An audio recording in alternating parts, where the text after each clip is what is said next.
Hi everybody. So I'm back now to utilize this particular platform for the final preparation of DCT 2025. ಇಲ್ಲಿವರೆಗೆ ಬೇಕಾದಷ್ಟು effort ಹಾಕಿದ್ದೀರಾ, DCTಗೆ ready ಆಗಿದ್ದೀರಾ. ಇನ್ನು ಎಷ್ಟು ದಿವಸ ಇದೆ? ಹಾರ್ಡ್ಲಿ 6 days, 5 days, 6 ಡೇನೇ ನಿಮ್ಮ ಎಕ್ಸಾಮ್. ಹಾಗಾದ್ರೆ ಇವಾಗ ನಾನು ಇಲ್ಲಿ ಬರ್ಲಿಕ್ಕೆ ಕಾರಣ ಅಂದ್ರೆ ಎಲ್ಲ ಪೋರ್ಷನ್ ಅನ್ನ ನೀವು ಕರೆಕ್ಟಾಗಿ ರೆಡಿಯಾಗಿ ಬೇಕಾದಷ್ಟೆಲ್ಲ ರಿವಿಷನ್ ಮಾಡಿ ಒಂದು ಫೈನಲ್ ಒಂದು ಸ್ಟೇಜಿಗೆ ಬಂದು ರೀಚ್ ಆಗಿದ್ದೀರಾ ಅಂದ್ಕೊಂಡಿದ್ದೇನೆ. ಇವಾಗ ಒಂದು ಸ್ವಲ್ಪ ಕಂಪ್ಲೀಟ್ ಒಂಥರ ರಿವಿಷನ್ ತರ ಮಾಡಿದ್ರೆ ಎಲ್ಲ ಪಾಯಿಂಟ್ಸ್ ಒಂದ್ಸಲ ರೀಕಾಲ್ ಆಗುತ್ತೆ ಅಂತ ನನ್ನ ಐಡಿಯಾ. ಬಟ್ ರಿವಿಷನ್ ಅಂದ್ರೆ ಎಲ್ಲಾ ಪೋರ್ಷನ್ ಅನ್ನು ನಾವು ರಿವಿಷನ್ ಮಾಡೋದು ಕಷ್ಟ. ಅದಕ್ಕೆ ನಾ ಏನ್ ಮಾಡ್ತಾ ಇದ್ದೇನೆ, ಹಳೇದು 2 ಕ್ವಶನ್ ಪೇಪರ್ ಇದೆ ನಮ್ಮ ಈ ಸಿಲೆಬಸ್ ಪ್ರಕಾರ ಇರುವುದೇ 2 ಪೇಪರ್. ಇವಾಗ 2 ಎಕ್ಸಾಮ್ ಆಗಿದೆ, ಈಗ ಮುಂದೆ ಬರುವಂತಹದ್ದೇ 3rd ಎಕ್ಸಾಮ್. ಆ 2 ಪೇಪರ್ನ ಸ್ವಲ್ಪ ಸಾಲ್ವ್ ಮಾಡುವ ಅಂತ ಬಂದಿದ್ದೇನೆ. ಹೆಚ್ಚು ಟೈಮ್ ತಗೊಳೋದಿಲ್ಲ, ಡಿಟೇಲ್ ಆಗಿ ನಿಮಗೆ, ಕರೆಕ್ಟಾ? ಬಟ್ ಪಾಯಿಂಟ್ಸ್ ಏನ್ ಬೇಕೋ ಅದನ್ನ ರೀಕಾಲ್ ಮಾಡ್ತಾ ಇರ್ತಾರೆ. So that it will be helpful to you for the final touch up for the DCT 25. ಇವಾಗ ನಾನು ತಗೊಂತಾ ಇರುವಂತಹ ಕ್ವಶನ್ ಪೇಪರ್ FEE ಸಬ್ಜೆಕ್ಟ್ ಅದು 23 ಮತ್ತು 24. Let's start with that. First question, the unit of electrical power. The unit of electrical power 4 option ಇದೆ. ಈ question ಯಾಕೆ ಕೇಳ್ತೇವೆ ಅಂದ್ರೆ, ನಾವು ಕೇಳುವಂತ ಫಿಸಿಕಲ್ ಕ್ವಾಂಟಿಟಿ ಯೂನಿಟ್ಸ್ ನಿಮ್ಗೆ ಗೊತ್ತಾ, ಅಥವಾ ಯೂನಿಟ್ಸ್ ಕೊಟ್ರೆ ಅದು ಯಾವ ಕ್ವಾಂಟಿಟಿ ಅಂತ ನಿಮ್ಗೆ ಗೊತ್ತಾ ಅಂತ ಚೆಕ್ ಮಾಡ್ಲಿಕ್ಕೆ ಇದನ್ನು ಕೇಳ್ತಾ ಇರ್ತೇವೆ. ಸೊ ಇದರಲ್ಲಿ actually electrical power the correct answer is watt. ಹಾಗಾದ್ರೆ ಇಲ್ಲಿ ನಿಮಗೆ ಆಪ್ಷನ್ ಎ ಕೊಟ್ಟಿದ್ದಾರೆ. ಆನ್ಸರ್ ಒಂದೇ ಕಂಡುಹಿಡಿದು ಇಂಪಾರ್ಟೆಂಟ್ ಅಲ್ಲ, ಉಳಿದದ್ದು 3 ಯಾಕೆ ಅಲ್ಲ, ಅಥವಾ ಉಳಿದದ್ದು 3 ಯಾವುದರ ಯೂನಿಟ್ ಅನ್ನೋದು ಗೊತ್ತಿರಬೇಕಾಗುತ್ತೆ. ಯಾಕಂದ್ರೆ ಈ ಪವರ್ ಬಿಟ್ಟು ಬೇರೆ ಕ್ವಾಂಟಿಟಿ ಕೇಳಿದ್ರೆ ಏನ್ ಮಾಡ್ತೀರಾ ಮಗ? ಕರೆಕ್ಟ್ ಹೋದಲ್ವ? ಫೈನಲ್. ಹಾಗಾದ್ರೆ suppose if you go for the first option, that's volt. So volt ಯಾವುದಕ್ಕೆ ಯೂಸ್ ಮಾಡ್ತೇವೆ? ಪೊಟೆನ್ಷಿಯಲ್ ಡಿಫರೆನ್ಸ್ ಅನ್ನು ಮೆಜರ್ ಮಾಡ್ಲಿಕ್ಕೆ. EMF of a battery when it is in the open circuit also, ಏನ್ ನಮಗೆ ಪವರ್ ಕೊಡುತ್ತೋ ಅದನ್ನ ನಾವು ಮೆಜರ್ ಮಾಡ್ಲಿಕ್ಕೆ, ಕರೆಕ್ಟಾ? ಸೊ ಬ್ಯಾಟರಿಯ ವೋಲ್ಟೇಜ್ ಅನ್ನು ಮೆಜರ್ ಮಾಡ್ಲಿಕ್ಕೆ. ಆಮೇಲೆ ಪೊಟೆನ್ಷಿಯಲ್ ಡಿಫರೆನ್ಸ್, ವೋಲ್ಟೇಜ್ ಅಥವಾ EMF, ಇದು 3 ನಾವು ಯೂಸ್ ಮಾಡುವ, ಮೆಜರ್ ಮಾಡಿ ಎಕ್ಸ್ಪ್ರೆಸ್ ಮಾಡುವಂತದ್ದು ವೋಲ್ಟ್ ನಲ್ಲಿ. ಸೊ ಇವಾಗ ಇಲ್ಲಿ ವ್ಯಾಟ್ ಅಂತೂ ನಮ್ಮ ಕ್ವಶನ್ ಗೆ answer electrical power. Watt hour ಅಂತ ಬಂದಿದೆ. What you mean by watt hour? Watt ಅಂತ ಹೇಳಿದ್ರೆ that is the power, watt, right? So into hour, power into time. Power into time is nothing but electrical energy, ಕರೆಕ್ಟಾ? ಹಾಗಾದ್ರೆ power into time equal to electrical energy. Electrical ಎನರ್ಜಿನ ಯಾವುದ್ರಲ್ಲಿ express ಮಾಡ್ತೀರಾ ಅಂತ ಹೇಳಿದ್ರೆ ನಾವು ವ್ಯಾಟ್ ಅವರ್ ನ use ಮಾಡೋದು. ಇಲೆಕ್ಟ್ರಿಕಲ್ ಫೀಲ್ಡ್ ನಲ್ಲಿ ಅದೇ ನಮ್ಮ ರೆಗ್ಯುಲರ್ ನಮ್ಮ ಫಿಸಿಕ್ಸ್ ನಲ್ಲಿ ಅಥವಾ ಸೈನ್ಸ್ ನಲ್ಲಿ ಹೋಗ್ಬಿಟ್ರೆ ಎನರ್ಜಿಯನ್ನ ನಾವು SI ನಲ್ಲಿ ಜೂಲ್ ನಲ್ಲಿ ಎಕ್ಸ್ಪ್ರೆಸ್ ಮಾಡ್ತೇವೆ. But electrical energy watt hour. Suppose if you go for the last one, ampere hour ಅಂತ ಬರುತ್ತೆ. Current into time. ಕರೆಂಟ್ ಅದ ಡೆಫಿನೇಷನ್ ಗೊತ್ತು ನಮಗೆ, right? Current equal to rate of flow of charges Q divide by T. T ಅನ್ನ LHS transfer ಮಾಡಿ, ಅವಾಗ I into T equal to Q ಅಂದ್ರೆ the product of current and time, ampere and hour. So current into time ಏನ್ ಕೊಡುತ್ತೆ? So that is the unit of electrical charges. So Q is the flow of charges ಅಂತ ನಾವು ತಗೊಂತೇವೆ. So electrical charges ಅನ್ನ express ಮಾಡ್ಲಿಕ್ಕೆ ನಾವು ampere hour ನ use ಮಾಡ್ತೇವೆ. So this is the first question what you can just observe here, right? Let's go for the next one. Next question ತಗೊಳ್ಳಿ.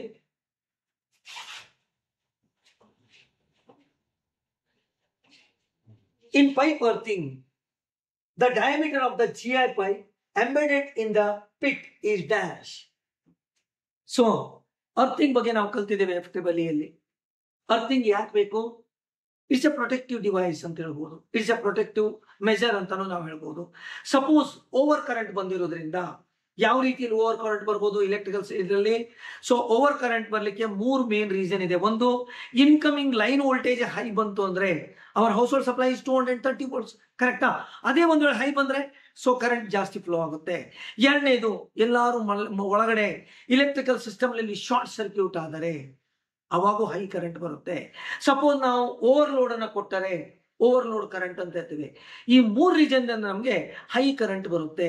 ಅವಾಗ ಸೇಫ್ಟಿ ಮೆಜರ್ ಅಂತ ಹೇಳಿ ಅದು ಗ್ರೌಂಡಿಗೆ ಆಗುವ ಹಾಗೆ ನಾವು ಅರ್ಥಿಂಗ್ ಅನ್ನು ಮಾಡಿರ್ತೇವೆ. ಸೊ ಅರ್ಥಿಂಗ್ ನಲ್ಲಿ 3 ಟೈಪ್ ಅರ್ಥಿಂಗ್ ಇದೆ. ಅದರಲ್ಲಿ ಒಂದು ಪೈಪ್ ಅರ್ಥಿಂಗ್, ಇನ್ನೊಂದು ಪ್ಲೇಟ್ ಅರ್ಥಿಂಗ್, ಪಾಯಿಂಟ್ಸ್ ಅನ್ನು ಅದಕ್ಕೆ ಸಂಬಂಧಪಟ್ಟಂತ ಪಾಯಿಂಟ್ಸ್ ಅನ್ನು ರೀಕಾಲ್ ಮಾಡ್ತಾ ಇದ್ದೇನೆ ಇವಾಗ. ಸೊ ಫಸ್ಟ್ ಒನ್ ಇದೆ ಪೈಪ್ ಅರ್ಥಿಂಗ್, ಸೆಕೆಂಡ್ ಒನ್ ಇದೆ ಪ್ಲೇಟ್ ಅರ್ಥಿಂಗ್, ಥರ್ಡ್ ಒನ್ ಇದೆ ಸ್ಟ್ರಿಪ್ ಅರ್ಥಿಂಗ್ ಅಂತ ಹೇಳಿ. ಪ್ಲೇಟ್ ಅರ್ಥಿಂಗ್ ನಲ್ಲಿ ನಾವು GI ಪೈಪ್ ಅನ್ನು ಯೂಸ್ ಮಾಡ್ತೇವೆ ನೋಡಿ. Material used is GI pipe. ಅದನ್ನ ಹೀಗೆ ವರ್ಟಿಕಲ್ ಆಗಿ ನಾವು ಎಂಬೆಡ್ ಮಾಡಿರ್ತೇವೆ ಪಿಟ್ ನಲ್ಲಿ. ಸೊ ಆ ಪೈಪ್ ಅನ್ನು ನಾವು ಹಾಕಿರುವಂತದ್ದು ಹೀಗೆ. ಆ ಪೈಪ್ ಅದ ಡೈಮೆನ್ಷನ್ ತಿಳಿದ. ಹಾಗಾದ್ರೆ ಅರ್ಥಿಂಗ್ ನಲ್ಲಿ, ಪೈಪ್ ಅರ್ಥಿಂಗ್ ನಲ್ಲಿ, ಸೊ ನಾವು ತಗೊಳ್ಳುವಂತ ಏನು ಪೈಪ್ ಇದೆ ಅಲ್ವಾ, ಅದರ ಡಯಾಮೀಟರ್ ಎಷ್ಟಿರಬೇಕು? ಆಪ್ಷನ್ಸ್ ನೋಡಿ. 38 mm is the correct answer for that. Sarina? Fine then. Let's go for the next.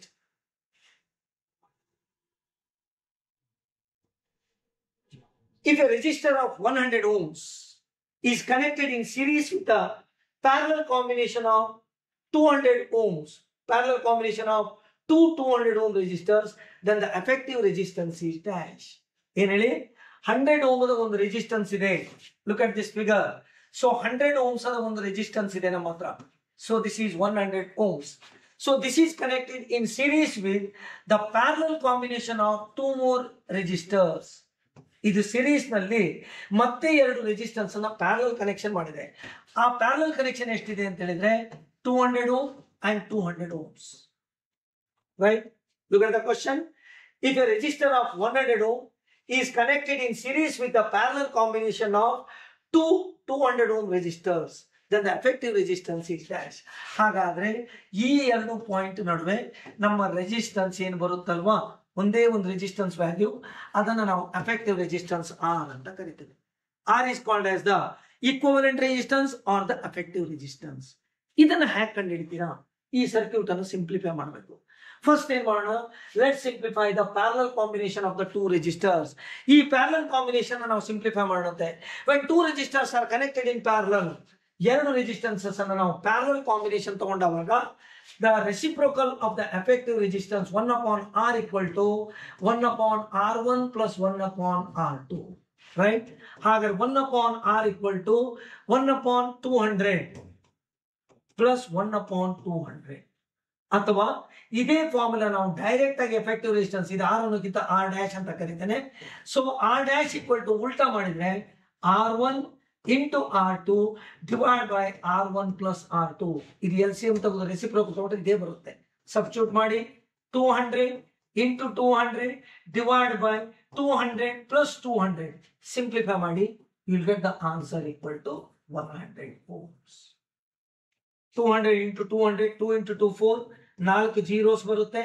Divide by 200 by 200, 400 ಬರುತ್ತೆ. ಎರಡು ಜೀರೋ ಕ್ಯಾನ್ಸಲ್ ಮಾಡಿ 4 1s 4 1s 100 ಉಳಿತು. So 100 ohms. ಇವಾಗ ಈ ಎರಡದ ಎಫೆಕ್ಟಿವ್ ರೆಸಿಸ್ಟೆನ್ಸ್ ನಾನು R ಡ್ಯಾಶ್ ಅಂತ ಕರೆದ್ರೆ, so R dash is equal to 100 ohm ಅನ್ನೋದಾಯ್ತು.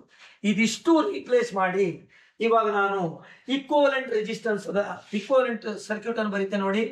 First connect ಆಗಿರುವಂತಹದ್ದು 100 ohm, ರೈಟ್. ನೆಕ್ಸ್ಟ್ ಇದರ ಎಫೆಕ್ಟಿವ್ ರೆಸಿಸ್ಟೆನ್ಸ್ ಸೀರೀಸ್ ನಲ್ಲಿ ಇರುತ್ತೆ. So that is equal to 100 ohms. Two resistors are in series. What is the net effective resistance? 100 plus 100, 200 ohms. ಹಾಗಾದ್ರೆ ನಮ್ಮ option ನೋಡಿ ಇವಾಗ. Let's go for the 4 options here. ನಮ್ಮ answer ಯಾವುದು ಅಂತ ಸೆಲೆಕ್ಟ್ ಮಾಡೋಣ.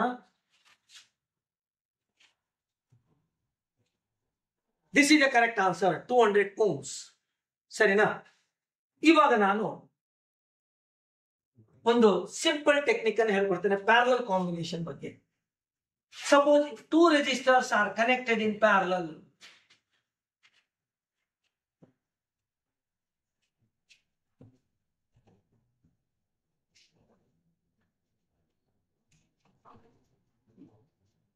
ಸರಿ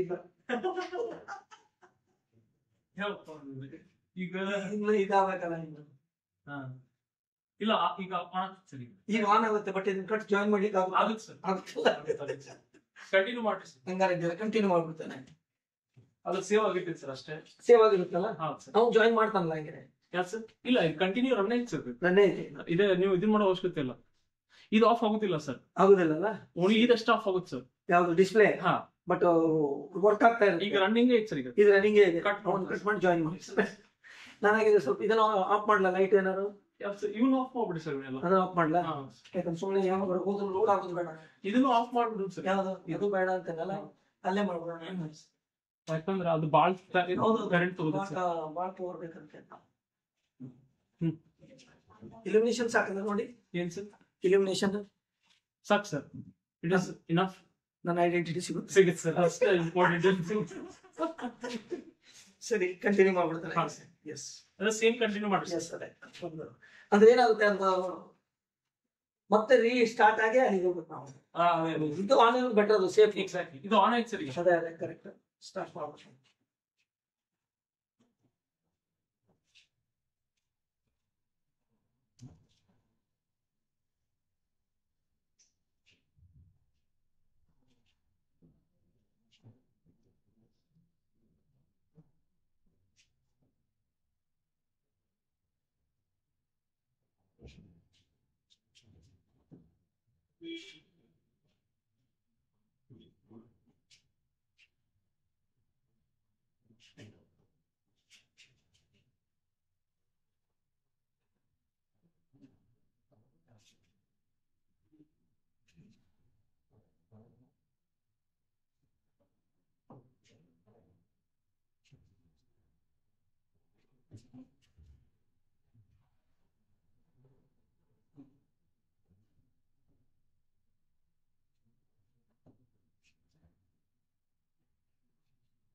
ಇವಾಗ ಇಫೆಕ್ಟಿವ್ ರೆಸಿಸ್ಟೆನ್ಸ್ ಅಥವಾ ಇಕ್ವಲೆಂಟ್ ರೆಸಿಸ್ಟೆನ್ಸ್ ಅನ್ನು ಕ್ಯಾಲ್ಕುಲೇಟ್ ಮಾಡುವಾಗ ಕೆಲವು ಸಲ ನಾವು ಶಾರ್ಟ್ ಕಟ್ ಮೆಥಡ್ ಅನ್ನು ಯೂಸ್ ಮಾಡಬಹುದು. Say for example parallel combination ತಗೊಂತೀನಿ. ಇವಾಗ ನಮ್ಮ ಹತ್ರ 100 ಓಮ್ಸ್ ಅದ 2 ರೆಸಿಸ್ಟರ್ಸ್ ಪ್ಯಾರಲಲ್ ಕಾಂಬಿನೇಷನ್ ಇದೆ ಅಂತ ತಿಳಿಯೋಣ. 100 ಓಮ್ಸ್ ಅದ 2 ರೆಸಿಸ್ಟೆನ್ಸಸ್ ಪ್ಯಾರಲಲ್ ಕಾಂಬಿನೇಷನ್ ಇದೆ. when 2 resistances of equal values, ಇದು 100 ಇದು 100, ಈಕ್ವಲ್ ವ್ಯಾಲ್ಯೂ ಇರುವಂತಹ 2 ರೆಜಿಸ್ಟರ್ಸ್ ಅನ್ನ ಪ್ಯಾರಲಲ್ ಕಾಂಬಿನೇಷನ್ ಮಾಡಿದವಾಗ the effective resistance R dash ಇದರ ಅರ್ಧ ಡೈರೆಕ್ಟ್ ಮಾಡಬಹುದು. ಬೇಕಾದ್ರೆ ನೀವು ಕ್ಯಾಲ್ಕುಲೇಷನ್ ಮಾಡಿ ನೋಡಿ, ಅದರ ಅರ್ಧನೇ ಬರುತ್ತೆ. ಹಾಗಾಗಿ ನಮ್ಮ ಪ್ರಾಬ್ಲಮ್ ನಲ್ಲಿ 200 2 ನಾವು ಪ್ಯಾರಲಲ್ ಮಾಡಿದವಾಗ 100 ಬಂತ. ಮೊದಲೊಂದು 100 ಓಮ್ಸ್ ಇದೆ, ಅದಕ್ಕೆ ಸಿರೀಸ್ ನಲ್ಲಿ ಈ ಪ್ಯಾರಲಲ್ ಕಾಂಬಿನೇಷನ್ 2 ರೆಜಿಸ್ಟರ್ಸ್ ಆಫ್ 200 2 ಬಂದಿತ್ತು ನಮಗೆ. ಹಾಗಾದ್ರೆ ನಿಮಗೆ 100 ಆಯ್ತಲ್ವೋ? ಸೊ 2 ಸೀರೀಸ್ ಆಯ್ತು ಅವಾಗ. So that's equal to 200. ಅಂದ್ರೆ ನೀವು ಪ್ರಾಬ್ಲಮ್ ಅನ್ನು ಏನು ಸಾಲ್ವ್ ಮಾಡದೇನೆ ಆನ್ಸರ್ ಬರೀಬಹುದು. So this is 100 and here is the parallel combination. ನೋಡಿ, DCT ಟೆಕ್ನಿಕ್ ಹೇಗೆ ಅಂತ ಹೇಳಿದ್ರೆ ಡೈರೆಕ್ಟ್ ಆಗಿ ಆನ್ಸರ್ ಬರೀಬಹುದು. This is 100 ohms, this is 200 ohms and the same amount here 200 ohms. ಇದರ ಪ್ಯಾರಲಲ್ ಕಾಂಬಿನೇಷನ್ ಏನಾಯ್ತು ನಿಮಗೆ? 100 ಓಮ್ಸ್ ಆಯ್ತು. 100 + 100 final answer is 200 ohms. Finished. Direct ಆಗಿ ಆನ್ಸರ್ ಸಿಕ್ತಲ್ವು? ಫೈನ್. ಸ್ವಲ್ಪ ಕ್ಯಾಲ್ಕುಲೇಷನ್ ನಾವು ಈಸಿ ಮಾಡ್ಕೊಬಹುದು ಅಷ್ಟೇ, ಮತ್ತೇನಿಲ್ಲ. Well, let's go for the next one.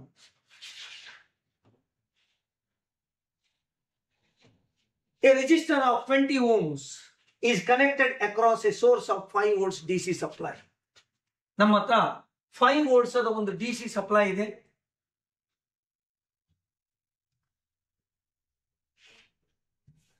So we have got a DC supply of 5 volts here. This is 5 volts DC supply, right? So this is connected across a resistor. Or resistor is connected across a DC supply. So resistance value is that's equal to 20 ohms. Then the current in the circuit is dash. Positive in the start. So this is the current direction. Close loop. So you are supposed to find the current here. I can read. Voltage is given. Resistance is given. You are supposed to find the current I. What is the relation between voltage, current and resistor? Ohm's law. So V equal to I into R. ನಮಗೆ I ಬೇಕು. R ಅನ್ನು ಈ ಕಡೆ transform ಮಾಡಿ V divided by R equal to I. V is 5 volts divided by R is 20 ohms. So this is equal to I current. ಇದನ್ನು simplify ಮಾಡಿ we get the answer. 5 ones are 5, 4s are. So 1/4. So current I equal to 1/4 ಅಥವಾ decimal ಮಾಡಿದ್ರೆ 0.25 amps. Finished. This is the answer. ಹಾಗಾದ್ರೆ this is an example or this is a question on the application of Ohm's law. So 0.25 ampere is the answer. 1/4 ಕೊಟ್ರೆ ಅದನ್ನು select ಮಾಡಿ. If the answer is given in the ratio, if it is in the decimal, you have to go for 0.25 amperes. Right? Fine, then let's go for the next example. Power factor is, look at the question, and all the four options are here.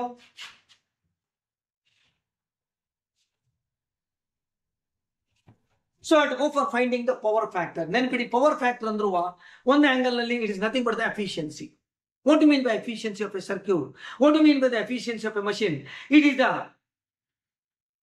ratio of output to the input. ಒಂದು machine ತಗೊಂಡ್ರೆ ಎಷ್ಟು output work ಬರುತ್ತೋ ಅದಕ್ಕೆ ನಾವು ಎಷ್ಟು input energy supply ಮಾಡಿದೆವೋ output energy divide by input energy, right? So that is the efficiency. ಇವಾಗ ಒಂದು ಮಷೀನು ತುಂಬಾ ಚೆನ್ನಾಗಿ ವರ್ಕ್ ಆಗ್ತಾ ಇದೆ ಅಂದ್ರೆ ಅದರ efficiency should be very high. ಹಾಗಾದ್ರೆ ಎಫಿಷಿಯನ್ಸಿನ ಯಾವುದ್ರಲ್ಲಿ ಎಕ್ಸ್ಪ್ರೆಸ್ ಮಾಡ್ತೇವೆ? In terms of percentage. 90% efficient ಅಂತೇವೆ. It's very good machine. But no machine at 100% efficiency. ಯಾಕೆಂದ್ರೆ some internal loss of energy will be there. Fine that. ಅದೇ ರೀತಿ ನಾವು ಪವರ್ ಫ್ಯಾಕ್ಟರಿ ಹೋದ್ರೆ it the ratio of output to input, real energy use and apparent energy. ಇಲ್ಲಿ ನಿಮಗೊಂದು answer ಇದೆ ನೋಡಿ. First answer ratio of resistance to inductance. Inductance ಅಂದ್ರೆ ನಿಮ್ಮ ಇಂಡಕ್ಟರ್ ಅಪೋಸಿಷನ್ ಇರುವಂತಹದ್ದು. The opposition offered by an inductor, ಅದಕ್ಕೆ ನಾವು ಇಂಡಕ್ಟನ್ಸ್ ಅಂತ ಕರಿತೇವೆ.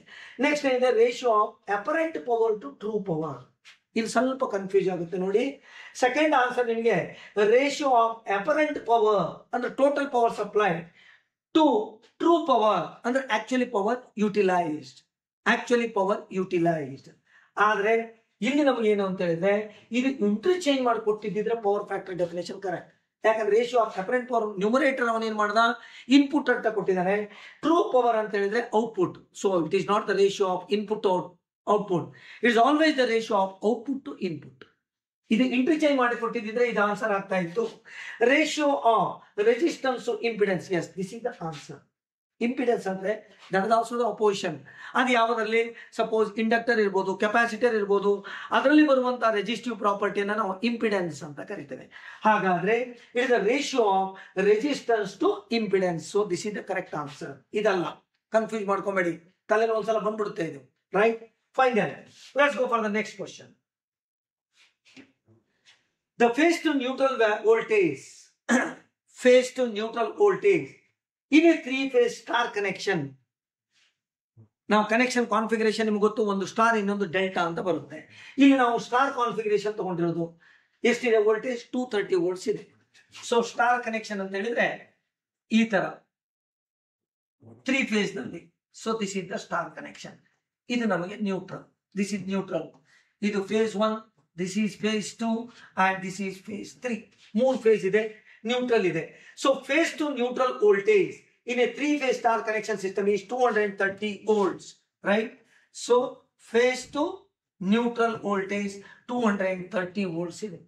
ಕ್ವಶನ್ ಏನಿದೆ ನೋಡಿ ಇವಾಗ, the phase to phase ಅಂದ್ರೆ ಇಟ್ಸ್ ಎ ಲೈವ್ ವೈರ್ ಬರುವಂತಹದ್ದು, ಲೈನ್ ಟು ಲೈನ್ ಅಂತಾನು ಕರಿತೇವೆ.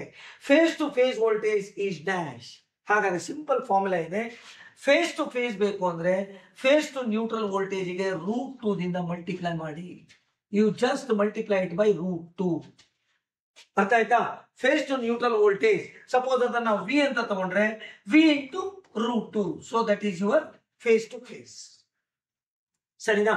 230 ಇಂಟು √2. ಆಪ್ಷನ್ಸ್ ನೋಡಿ ಇದೆ. 230 into √2. So that's equal to, so this is the answer, 398.37. 36 something ಬರುತ್ತೆ. ಸೊ ರೌಂಡ್ ಆಫ್ ಮಾಡಿ 37 ಅಂತ ಬರೀತೇವೆ. ಸೊ ಈ ಫಾರ್ಮುಲಾ ನೆನ್ಪಿಟ್ಬಿಡಿ ಅಷ್ಟೇ. Phase to neutral voltage multiplied by √2 gives you phase to phase voltage, line to line voltage ಅಂತ ಹೇಳಿ. Fine, then let's go for the next one.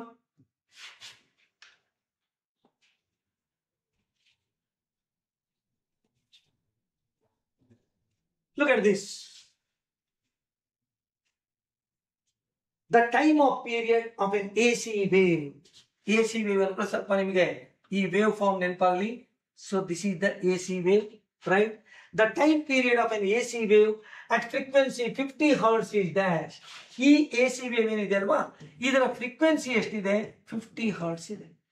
ಇದರ ಟೈಮ್ ಪೀರಿಯಡ್ ಅನ್ನ ಕಂಡುಹಿಡಿಬೇಕು. ಪೀರಿಯಡ್ ಅಂದ್ರೆ ಏನು? Period of AC wave is the time required to produce one full wave. Is the time required to produce one full wave. ಅದರ period ಅಂತ ಕರಿತೇವೆ. Period notation capital T ಅಂತ ಬರಿತೇವೆ. ಇನ್ನು ನಾವು ಫ್ರೀಕ್ವೆನ್ಸಿಯನ್ನ ಎನ್ ಅಂತಾನು ಬರಿಬಹುದು ಅಥವಾ ಎಫ್ ಅಂತಾನು ಕರಿತೇವೆ. So this is the time period, time required to produce one sine wave. If frequency definition, number of such sine waves produced in 1 second. Frequency andre number of the sine waves produced in 1 second. So adestide 50 hertz ide. Ivaga we know the relation between the period and frequency. ಏನಪ್ಪಾ ಅಂದ್ರೆ period equal to 1 upon frequency ಅಥವಾ frequency is equal to 1 upon period. ಇದನ್ನ ಈ ಕಡೆ ತಗೊಳ್ಳಿ, ಇದನ್ನ ಈ ಕಡೆ ತಗೊಳ್ಳಿ. n equal to 1 upon t. They are reciprocally related ಅಷ್ಟೇ. ಇವಾಗ ಈ ಎರಡರಲ್ಲಿ ಯಾವುದೇ ಒಂದು ಕೊಟ್ಟರು ಇನ್ನೊಂದನ್ನ ಕಂಡುಹಿಡಿಯಬಹುದು. ಸೊ ನಮಗೆ ಈಗ ಫ್ರೀಕ್ವೆನ್ಸಿ ಕೊಡಿದ್ರೆ ಪೀರಿಯಡ್ ಕೇಳಿದ್ದಾರೆ. So let's go for using this formula. So period equal to 1 upon 50. ಇದನ್ನ ಸಿಂಪ್ಲಿಫೈ ಮಾಡಿ you will get the answer. ಇದನ್ನು ಸಿಂಪ್ಲಿಫೈ ಮಾಡುವಾಗ ನಮ್ಮ ಆಪ್ಷನ್ ಅನ್ನು ಒಮ್ಮೆ ನೋಡ್ಬೇಕು, ನಾವು ಯಾವ ಫಾರ್ಮ್ ನಲ್ಲಿ ಇದೆ ಅಂತ ಅದನ್ನು ನೋಡ್ಕೊಂಡ್ಬಿಡಿ ಕರೆಕ್ಟ್ ಆಗಿ. ಯಾಕಂದ್ರೆ ನಾವು ಕಂಡಿರುವಂತ ಬೇರೆ, ಅಲ್ಲಿ ಬರುವಂತ ವ್ಯಾಲ್ಯೂಸ್ ಏನಿರುತ್ತೆ ಕನ್ವರ್ಷನ್ ಮಾಡುವಂತ ಪ್ರಸಂಗ ಅಷ್ಟೇ. ನೋಡಿ ಎಲ್ಲ ನಿಮಗೆ ಮಿಲಿ ಸೆಕೆಂಡ್ ಅಲ್ಲಿ ಕೊಟ್ಟಿದ್ದಾರೆ. ಈಗ ನಾವು ಇಲ್ಲಿ ಆಕ್ಚುಲಿ ಈ 50 ಹರ್ಟ್ಸ್ ಅದ ರೆಸಿಪ್ರೋಕಲ್ ತಗೊಂಡ್ರೆ ನಮಗೆ ಬರುವಂತದ್ದು ಸೆಕೆಂಡ್ ನಲ್ಲಿ. ನೆನಪಿರ್ಲಿ, 1 upon frequency, 1 upon 50. Whatever the answer you are getting there, no? So the unit for that is second. But you are expected the answer in millisecond. No problem. Get the answer in second. We can convert that into milli. Will it be alright? Hagadre. So what is the period then? 1 upon 50. 1 upon 50 hag martira simplification. Bala gadbidi beda. You are not supposed to use the calculator. You are not allowed to carry the calculator. Simple. Denominator 10, 100, 1000 ಬಂದ್ರೆ ನಮ್ಮ calculation easy. 50 into 2 ಮಾಡಿ 100 ಬರುತ್ತೆ, ಮೇಲ್ಗಡೆ into 2 ಮಾಡಿ ಅವಾಗ 2 upon 100. 2 0 ಇದೆ, ಇಲ್ಲಿ decimal ಇದೆ.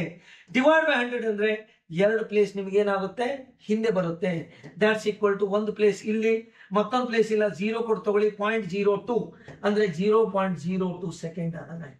ನಿಮಗೆ ಒಂದು ವೇಳೆ ಸೆಕೆಂಡ್ ಅಲ್ಲಿ ಆನ್ಸರ್ ಕೊಟ್ಟಿದ್ದಿದ್ರೆ ನಾವು ಇದರಲ್ಲಿ ಯಾವ್ದು ಆನ್ಸರ್ ಅಂತ ಹುಡುಕ್ಬಹುದು. ಆದ್ರೆ ಇವಾಗ ನಾವೇನ್ ಮಾಡ್ಬೇಕು ಅಂತ ಹೇಳಿದ್ರೆ ಸೆಕೆಂಡ್ ಅಲ್ಲ, ಮಿಲಿ ಸೆಕೆಂಡ್ ಅಲ್ಲಿ, right? So T equal to we got it as 0.02 second, right? ಇದಕ್ಕೆ ಇಂಟು 1000 ಮಾಡಿ ಮಿಲಿ ಸೆಕೆಂಡ್ಗೆ ಕನ್ವರ್ಟ್ ಆಗುತ್ತೆ. ಇಂಟು 1000 ಅಂದ್ರೆ 30. ಡಿವೈಡ್ ಮಾಡಿದವಾಗ decimal point get shifted in the backward direction. Multiply ಮಾಡಿದವಾಗ it get shifted in the forward direction. ಒಂದು ಸಲ, ಎರಡು ಸಲ, ಇನ್ನೊಂದು ಏನು ಪ್ಲೇಸ್ ಇಲ್ಲ ಅಂದ್ರೆ 0 ಹಾಕಿ ಇಲ್ಲಿ ತಗೊಳ್ಳಿ, 20 ಬಂತೇನು? So that's equal to 20 milliseconds. That's all. So this is the answer. ಇಲ್ಲಿದೆ ನೋಡಿ ನಮ್ಮ answer 20 milliseconds.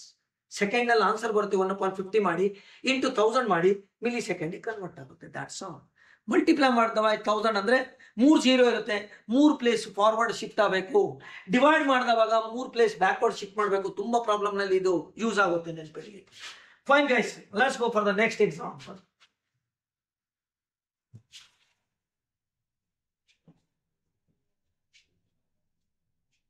Look at this 8th question. The type of fuse used for domestic purpose is. Domestic purpose ನಲ್ಲಿ ನಾವು ಯೂಸ್ ಮಾಡುವಂತ fuse ಯಾವುದು? Domestic ಅಂದ್ರೆ ಮನೆಯಲ್ಲಿ ಇರಬಹುದು, ಕರೆಕ್ಟಾ? ಅಥವಾ ಸಣ್ಣ ಸಣ್ಣ ಪರ್ಪಸ್ ನಾವು ಯೂಸ್ ಮಾಡುವಂತದ್ದು ಇರಬಹುದು. ಅಲ್ಲಿ ಯೂಸ್ ಮಾಡುವಂತ ಫ್ಯೂಸ್ ಯಾವುದು? ನಾವು ಬಳಿ ಒಂದು ಪ್ರೊಟೆಕ್ಟಿವ್ ಡಿವೈಸಸ್ ಅಂತ ಒಂದು ಚಾಪ್ಟರ್ ಮಾಡಿದ್ದೇವೆ. ಪ್ರೊಟೆಕ್ಟಿವ್ ಡಿವೈಸಸ್ ನಲ್ಲಿ ನಮಗೆ ಓವರ್ ಕರೆಂಟ್ ನಿಂದ ಪ್ರಾಬ್ಲಮ್ ಆಗಬಾರ್ದು, ಸೇಫ್ಟಿ ಬೇಕು ಅಂದ್ರೆ ಯಾವ ರೀತಿಯಲ್ಲಿ ನಾವು ಯೂಸ್ ಮಾಡ್ತೇವೆ. Different types of protective devices. Simple is fuse. ನಾವು ಮನೇಲಿ ಯೂಸ್ ಮಾಡುವಂತ ಫ್ಯೂಸ್ ಗೊತ್ತು ನಿಮಗೆ. ಫ್ಯೂಸ್ ಅಲ್ಲಿ ನಾವು ಯಾವ ರೇಟಿಂಗ್ ಅದು ಬೇಕೋ ಆ ರೇಟಿಂಗ್ ಅದ ಫ್ಯೂಸ್ ವೈರ್ ಅನ್ನ ಯೂಸ್ ಮಾಡಿರ್ತೇವೆ, ಕರೆಕ್ಟ್ ಹೋದಲ್ವೋ? Fine then. ಹಾಗಾದ್ರೆ ಆ ನಮ್ಮ ನಾರ್ಮಲ್ ಫ್ಯೂಸ್ ಯಾವುದು? ಡೊಮೆಸ್ಟಿಕ್ ಪರ್ಪಸ್ ಯೂಸ್ ಮಾಡುವಂತ ಫ್ಯೂಸಸ್ ಯಾವುದು? ಇಲ್ಲಿ ನೋಡಿ HRC ಫ್ಯೂಸ್ ಇದೆ. HRC ಅಂದ್ರೆ ಹೈ ರಪ್ಚರಿಂಗ್ ಕೆಪಾಸಿಟಿ ಫ್ಯೂಸ್ ಅಂತ ಹೇಳಿ, ಅದು ಇಂಡಸ್ಟ್ರಿ ಸೈಡ್ ನಲ್ಲಿ ಯೂಸ್ ಮಾಡೋದು. When the high load currents are handled there, ಅದು ಬೇಕಾಗಿಲ್ಲ ಮನೆಯಲ್ಲ.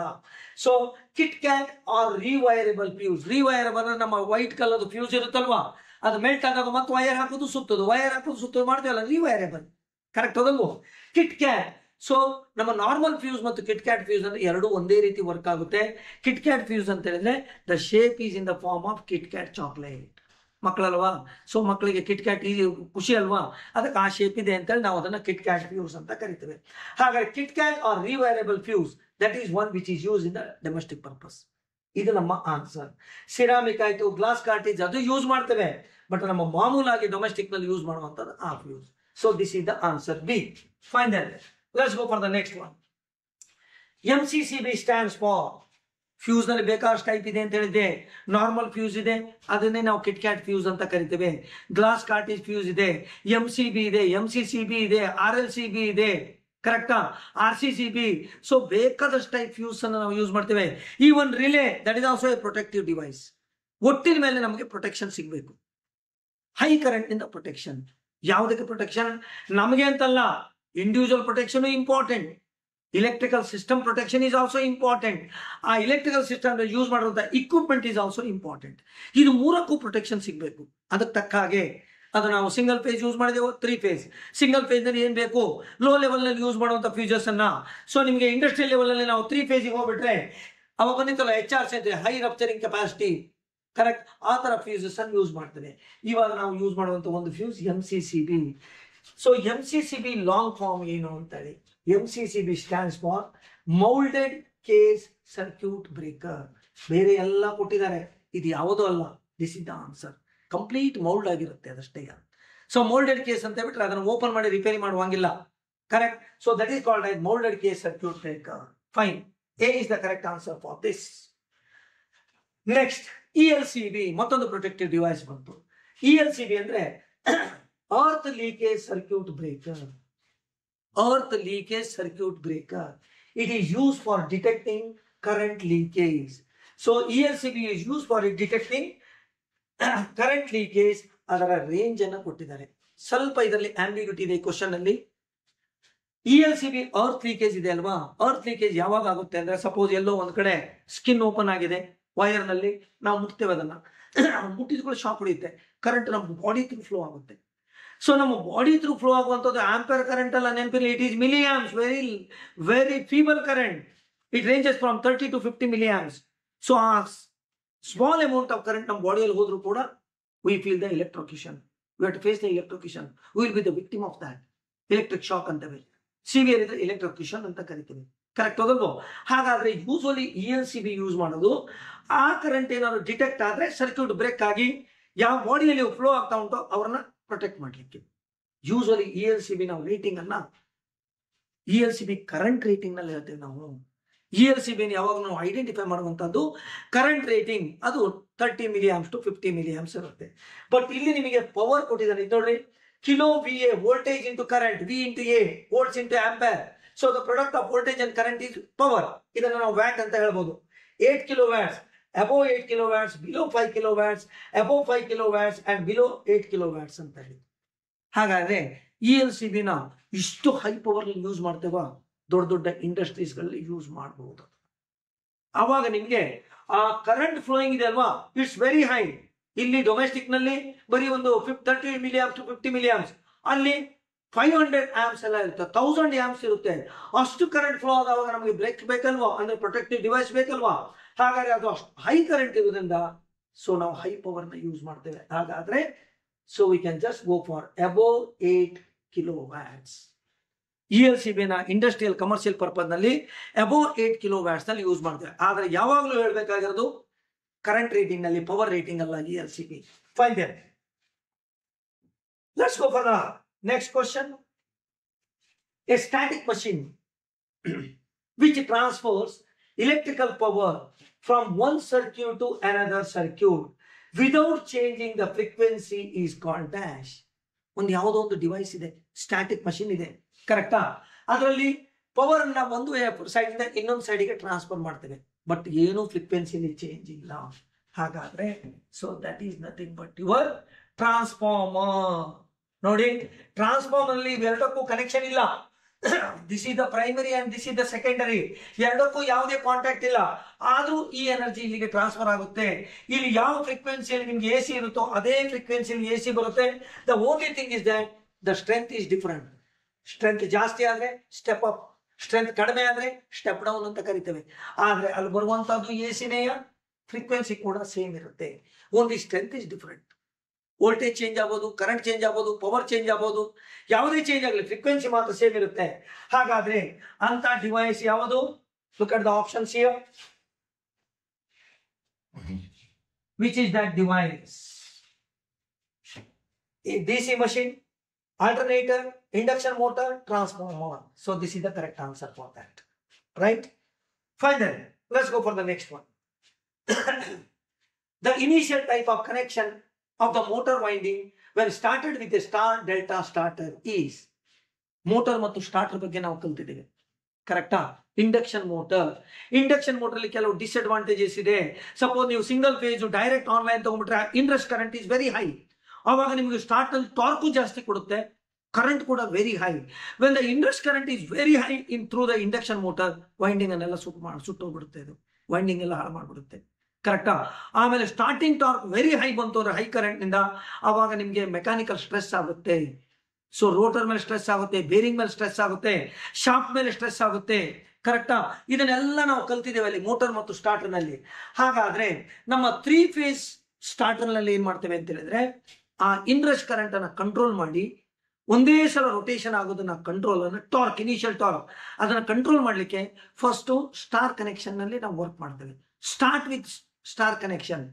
3 ಫೇಸ್ ನಲ್ಲಿ ಸ್ಟಾರ್ ಕನೆಕ್ಷನ್ ಏನ್ ಮಾಡುತ್ತೆ, ವೋಲ್ಟೇಜ್ ಅನ್ನ ಕಡಿಮೆ ಮಾಡುತ್ತೆ. ಅವಾಗ ಕರೆಂಟ್ ಕಡಿಮೆ ಆಯ್ತು, ಇಂಡ್ರೆಸ್ಟ್ ಕರೆಂಟ್ ಕಂಟ್ರೋಲ್ ಆಯ್ತು, ಇಮಿಡಿಯೇಟ್ ಟಾರ್ಕ್ ಕೊಡೋದು ಕಡಿಮೆ ಆಯ್ತು, ಅವಾಗ ಮೆಕ್ಯಾನಿಕಲ್ ಸ್ಟ್ರೆಸ್ ಎಲ್ಲ ಕಡಿಮೆ ಆಯ್ತಲ್ವಾ. ಸೊ ನಿಧಾನಕ್ಕೆ ರೊಟೇಟ್ ಆಗಿ ಎಕ್ಸಲರೇಟ್ ಆಗಿ ಸ್ಪೀಡ್ ಇನ್ಕ್ರೀಸ್ ಆಗಿ when it reaches the threshold value, suppose 3600 RPM ಇದೆ ಅಂತ ತಿಳಿಯೋಣ ಫಾರ್ ಎಕ್ಸಾಂಪಲ್, ಅದು ರೀಚ್ ಆದ್ಕೊಳ್ಳೆ ಇಮಿಡಿಯೇಟ್ ಆಗಿ ಆ star configuration it is switch over to the delta configuration. ಡೆಲ್ಟಾದಲ್ಲಿ ನಮ್ಮ ನಾರ್ಮಲ್ 3 ಫೇಸ್ ವೋಲ್ಟೇಜ್ ಬರ್ಲಿಕ್ಕೆ ಸ್ಟಾರ್ಟ್ ಆಗುತ್ತೆ, ಮೇಂಟೈನ್ ಆಗುತ್ತೆ ಇಲ್ವೋ. ಕರೆಕ್ಟಾ? ಹಾಗಾದ್ರೆ ಈ ಸ್ಟಾರ್ ಕನೆಕ್ಷನ್ ಅಲ್ಲಿ so motor winding when started with the star delta starter, right? So ನಿಮ್ಮ ಆಪ್ಷನ್ಸ್ ಅನ್ನ ನೋಡಿ, ನಮಗೆ ಕ್ವಶನ್ ಅಲ್ಲೇ ಇರುವ ಹಾಗೆ, right? Star connection is the answer. Delta ಅಲ್ಲ, ಸಿರೀಸ್ ಅಲ್ಲ, ಪ್ಯಾರಲಲ್ ಅಲ್ಲ, ದಿಸ್ ಇಸ್ ದ ಆನ್ಸರ್. ನಿಮ್ಮ ಕ್ವಶನ್ ಅಲ್ಲೇ ಸ್ಟಾರ್ ಅಂತ ಇದೆ ನೋಡಿ. So you need not worry about that, right? So the initial type of connection of motor windings when started with a star delta starter is, so start ಮಾಡುವಾಗ star connection, on reaching a sufficient speed delta connection, delta configuration switch over ಆಗುತ್ತೆ. Answer is star connection ಅಂತ ನಾವು ಹೇಳ್ತೇವೆ in the initial stage. Next, the cause of a 3-phase motor producing inadvertent mechanical noise. 3-phase motor ಇದೆ, unwanted noise ಬರ್ತಾ ಇದೆ. unwanted noise ಇದು ನೋಡಿ, producing ಇನ್ಅಡ್ವರ್ಟೆಂಟ್. So intentionally ಅಲ್ಲಿ ಕೆಲವು ಸೌಂಡ್ ಎಲ್ಲ ಬರ್ಲಿಕ್ಕೆ ಬರುತ್ತೆ, ಮೆಕ್ಯಾನಿಕಲ್ ನಾಯ್ಸ್ ಅಂತ ಹೇಳ್ತೀವಿ. ನಾಯ್ಸ್ ಇದು ಅನ್ವಾಂಟೆಡ್ ಸೌಂಡ್ ಅಂತ ಹೇಳಿ. ಅದಕ್ಕೆ ಕಾರಣ ಏನು? ಬೇಕಾದಷ್ಟು ಕಾರಣಗಳಿವೆ ನಿಮಗೆ ನಾಯ್ಸ್ ಬರ್ಲಿಕ್ಕೆ. ಫಾರ್ ಎಕ್ಸಾಂಪಲ್, ಸ್ಟೇಟರ್ ಫಿಕ್ಸ್ ಇರುತ್ತೆ ಬಾಡಿಗೆ, ಅದರ ಮಧ್ಯದಲ್ಲಿ ಆಕ್ಸಿಸ್ ನಲ್ಲಿ ನಮಗೆ ರೋಟರ್ ಇರುತ್ತೆ. ರೋಟರ್ ಒಂದ್ ವೇಳೆ ಅಲೈನ್ಮೆಂಟ್ ತಪ್ಪಿತು ಅಂದ್ರೆ ಸೌಂಡ್ ಬರ್ಲಿಕ್ಕೆ ಸ್ಟಾರ್ಟ್ ಆಗುತ್ತೆ. ರೋಟರ್ ಅಲೈನ್ಮೆಂಟ್ ಅಂತ ಹೇಳಿದ್ರೆ ಶಾಫ್ಟ್ ಇದೆ, ಶಾಫ್ಟ್ ಅಲೈನ್ಮೆಂಟ್ ತಪ್ಪಬಹುದು. ಬೇರಿಂಗ್ ಮೇಲೆ ಫಿಟ್ ಮಾಡಿರ್ತೇವೆ, ಬೇರಿಂಗ್ ಅದ ಅಲೈನ್ಮೆಂಟ್ ತಪ್ಪಬಹುದು.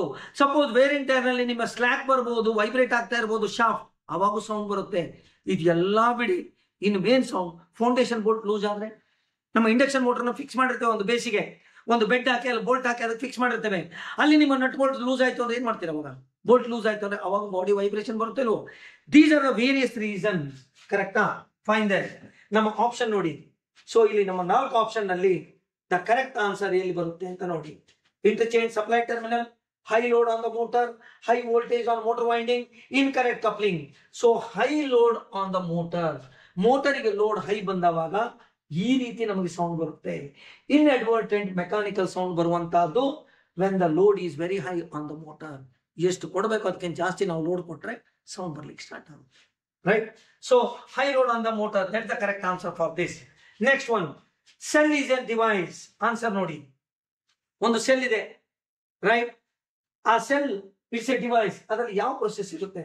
ಇಲೆಕ್ಟ್ರೋ ಮೆಕ್ಯಾನಿಕಲ್ ಸೆಲ್, ಅದು electro chemical, electro magnetic and electro dynamic. What the answer? Electro chemical.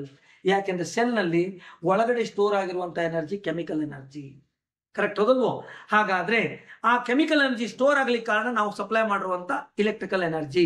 So charging process ನಲ್ಲಿ electrical energy is converted to chemical energy inside the cell.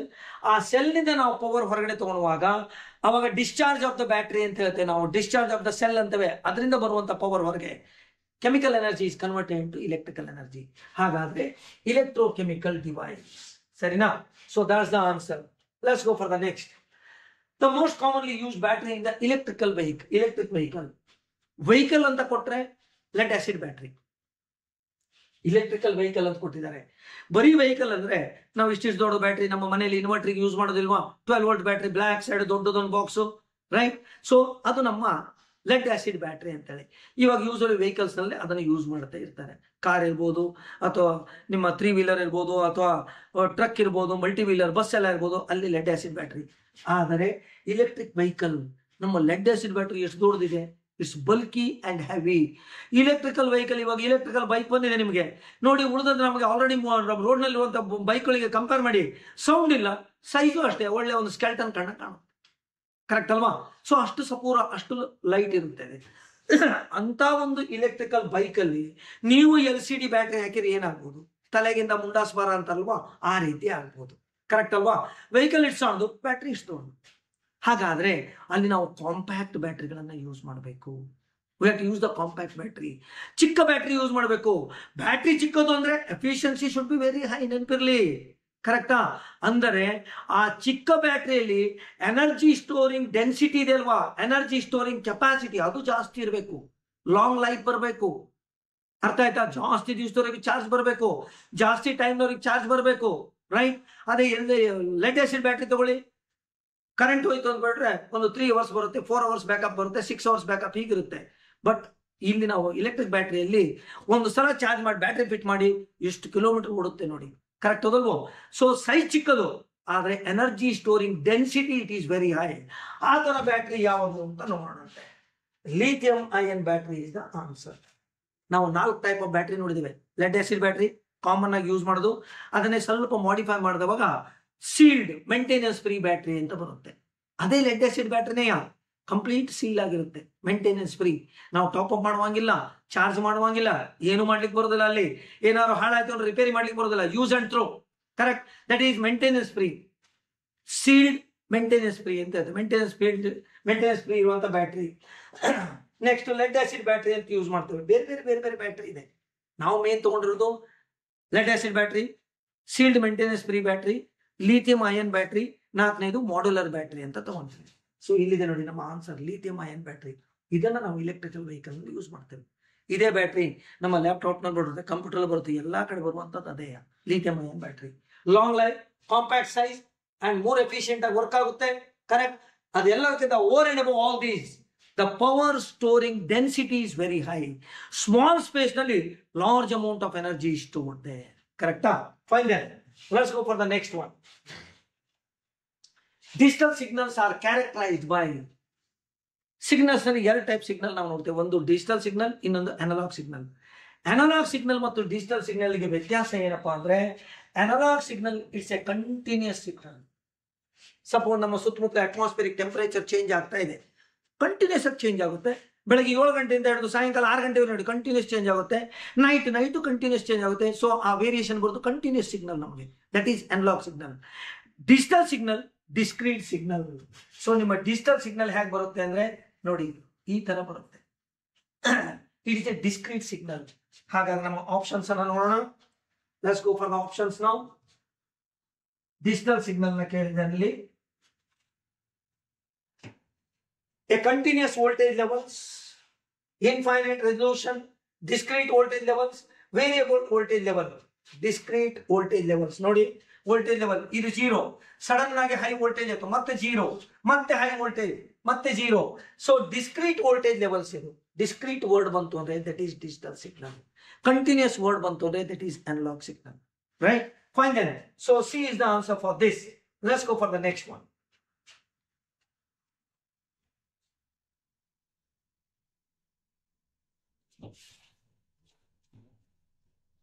According to rules and laws of Boolean algebra based on the binary numbers. By ಅಂದ್ರೆ 2, 0 level ಅಂದ್ರೆ low level, 1 level ಅಂದ್ರೆ high level, 2 level ಅಲ್ಲಿ. So ನಮ್ಮ normal ಆಲ್ಜಿಬ್ರಾದಲ್ಲಿ ನಾವು ಒಂದು number ಬರಿಬೇಕು ಅಂದ್ರೆ 10 digits 10 numbers ಅನ್ನು ಯೂಸ್ ಮಾಡ್ತೇವೆ, ಸ್ಟಾರ್ಟಿಂಗ್ ಫ್ರಮ್ 0, 0, 1, 2 ದಿಂದ 9 ವರೆಗೆ. ಅದಕ್ಕೆ ನಾವು ಡೆಸಿಮಲ್ ಸಿಸ್ಟಮ್ ಅಂತ ಕರಿತೇವೆ. ಆದ್ರೆ ಬೈನರಿಯಲ್ಲಿ 2 ಇರುವುದು, 0 ಮತ್ತು 1 ಮಾತ್ರ, ಕರೆಕ್ಟ್ ಅದಲ್ವೋ. Fine then. ಹಾಗಾದ್ರೆ ನಾವು ನಾರ್ಮಲ್ ಆಲ್ಜಿಬ್ರಾದಲ್ಲಿ ಯಾವ ರೀತಿ ಪ್ರಾಬ್ಲಮ್ ಸಾಲ್ವ್ ಮಾಡ್ಲಿಕ್ಕೆ, ಎಕ್ಸ್ಪ್ರೆಷನ್ ಸಾಲ್ವ್ ಮಾಡ್ಲಿಕ್ಕೆ ಕೆಲವು formula, rules, identity use ಮಾಡ್ತೇವಲ್ವಾ.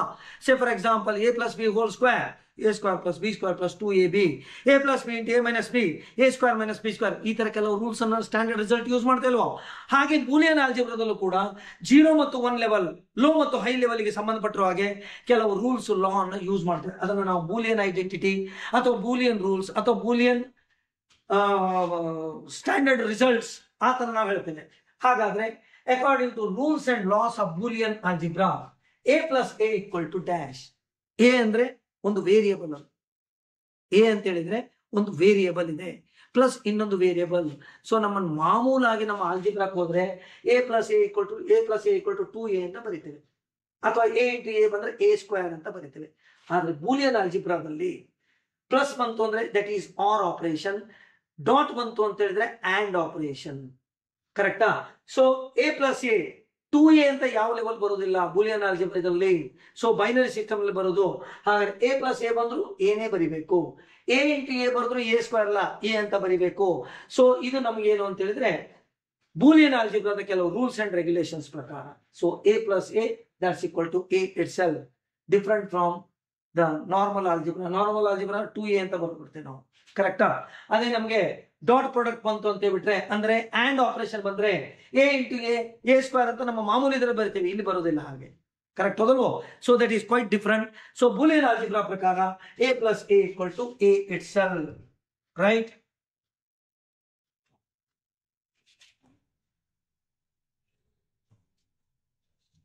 Next question.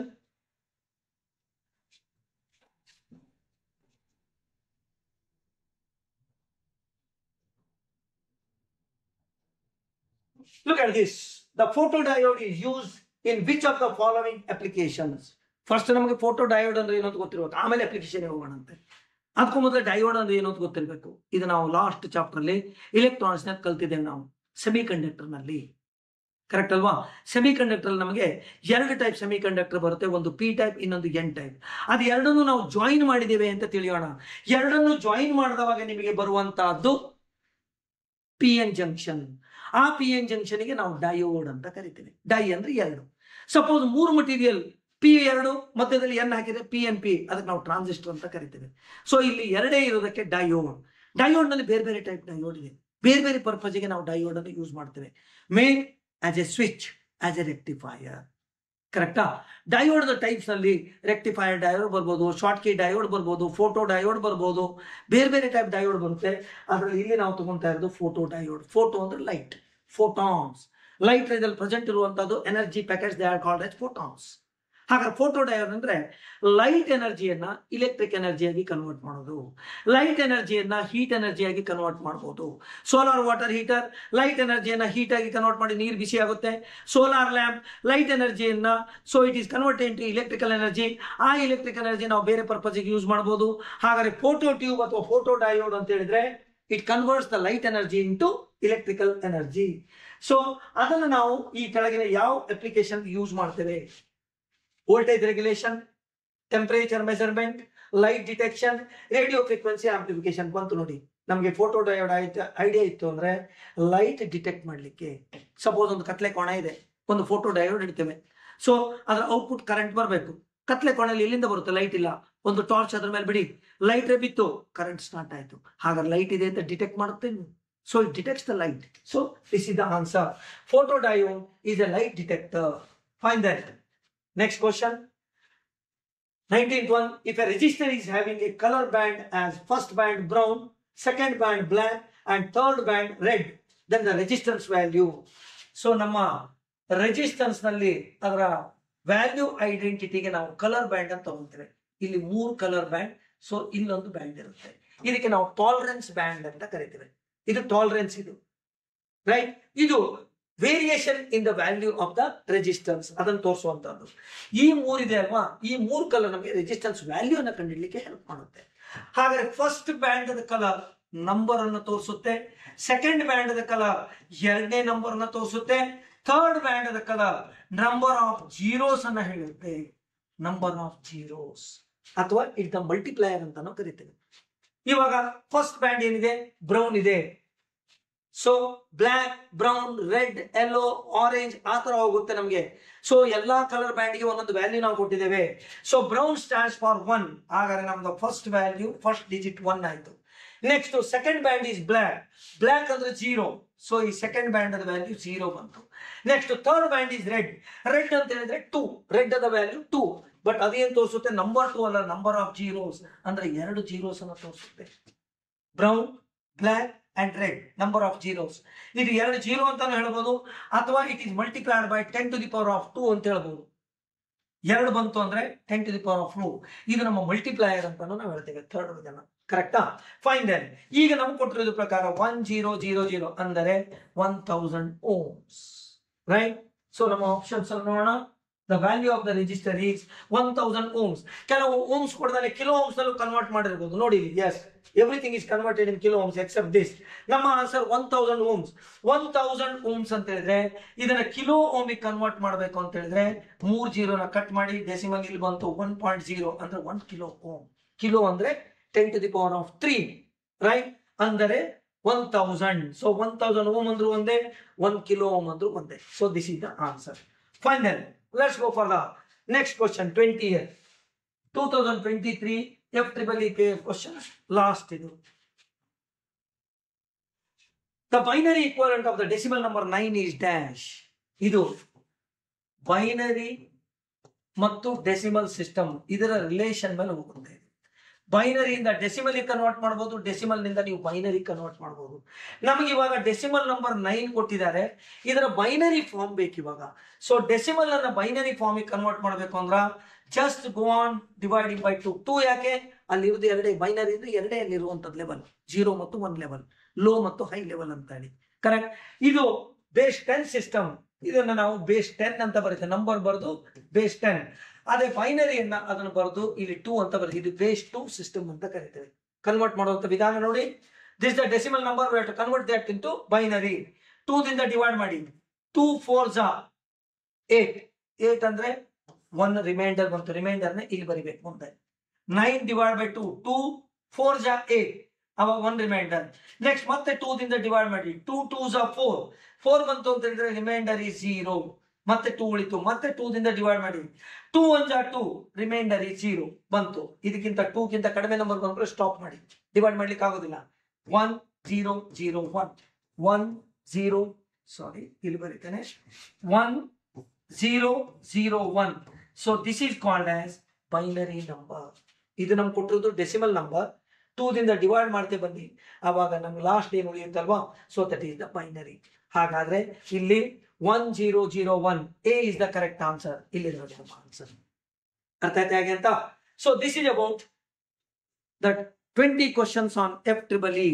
20 questions ಬರುತ್ತೆ, ಅದರ ಆನ್ಸರ್ಸ್ ಅನ್ನ ನಾವು ಡಿಸ್ಕಸ್ ಮಾಡಿದ್ದೇವೆ 2023 ಪೇಪರ್ ಅಂತ. ಇವಾಗ ನಾವು 2024 ಪೇಪರ್ ನ ಕಂಟಿನ್ಯೂ ಮಾಡೋಣ. 2024 question paper of FEEE. Let's go for that.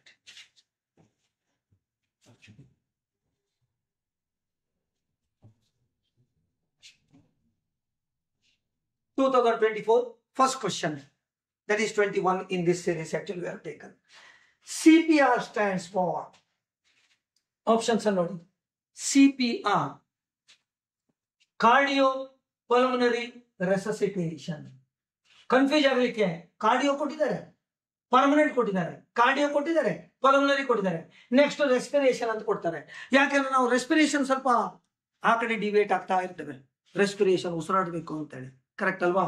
So ಇಲ್ಲಿ actually the correct answer CPR ಅಂದ್ರೆ ಕಾರ್ಡಿಯೋ ಪಲ್ಮನರಿ ರೆಸಸಿಟೇಷನ್. ಇದು ಯಾವಾಗ ಕೊಡಬೇಕು? ನಾವೆಲ್ಲ ಕ್ಲಾಸ್ ನಲ್ಲಿ ಕಲ್ತಿರ್ತೇವೆ. ಎಮರ್ಜೆನ್ಸಿಗೆ ಇದು last resort, it is the revival of the life ಅಂತ ಹೇಳ್ತೇವೆ. ಒಬ್ಬ ವಿಕ್ಟಿಮ್ ಇದ್ದಾನೆ, ನೋ ಪಲ್ಸ್, ನೋ ಮೂಮೆಂಟ್, ಒಂಥರ ಕೋಮಾ ಸ್ಟೇಟ್ ನಲ್ಲಿ ಇದ್ದಾಗ ಅನ್ಕಾನ್ಶಿಯಸ್ ಆಗಿ ಬಿದ್ದಿರ್ತಾನೆ. ಸೊ ಅವನಿಗೆ ಇಮಿಡಿಯೇಟ್ ಆಗಿ ಮೆಡಿಕೇಶನ್ ನಾವು ಫೆಸಿಲಿಟಿ ಕೊಡ್ಲಿಕ್ಕೆ ಆಗೋದಿಲ್ಲ, ಎಲ್ಲೋ ಆಸ್ಪತ್ರೆಯಿಂದ ದೂರ ಇರ್ತಾನೆ, ಆಂಬುಲೆನ್ಸಿಗೆ ಫೋನ್ ಮಾಡಿ ಅಲ್ಲಿ ಇಲ್ಲಿ ಎಲ್ಲ ಮಾಡಿರ್ತೇವೆ. ಬಟ್ ಅವನಿಗೆ ಏನ್ ಮಾಡಬೇಕು? Emergency treat ಕೊಡ್ಬೇಕಲ್ವಾ?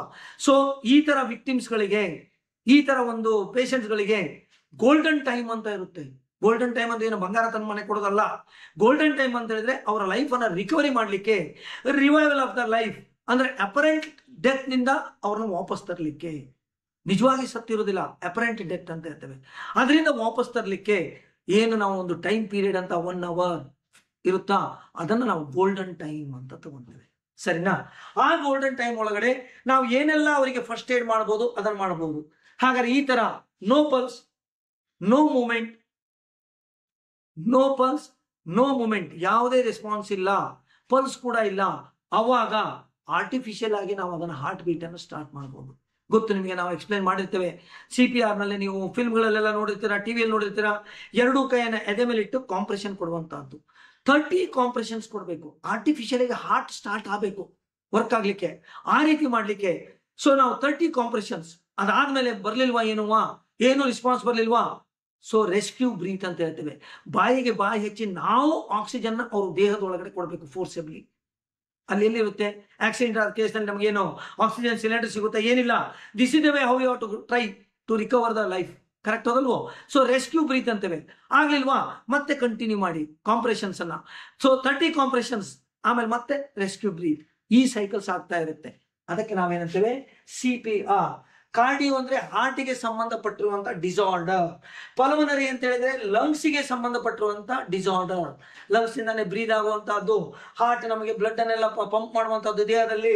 ಸೊ ಹಾರ್ಟ್ ಅದ ಡಿಸಾರ್ಡರ್ ಇರ್ಬೋದು, ನಮ್ಮ ಲಂಗ್ಸ್ ಅದ ಡಿಸಾರ್ಡರ್ ಇರ್ಬೋದು. ಸೊ ಅವಾಗ ನಾವು ಇದನ್ನ ಟೆಕ್ನಿಕ್ ಅನ್ನ ಯೂಸ್ ಮಾಡ್ತೇವೆ. So the correct answer is cardiopulmonary resuscitation. Right? Let's go for the next one.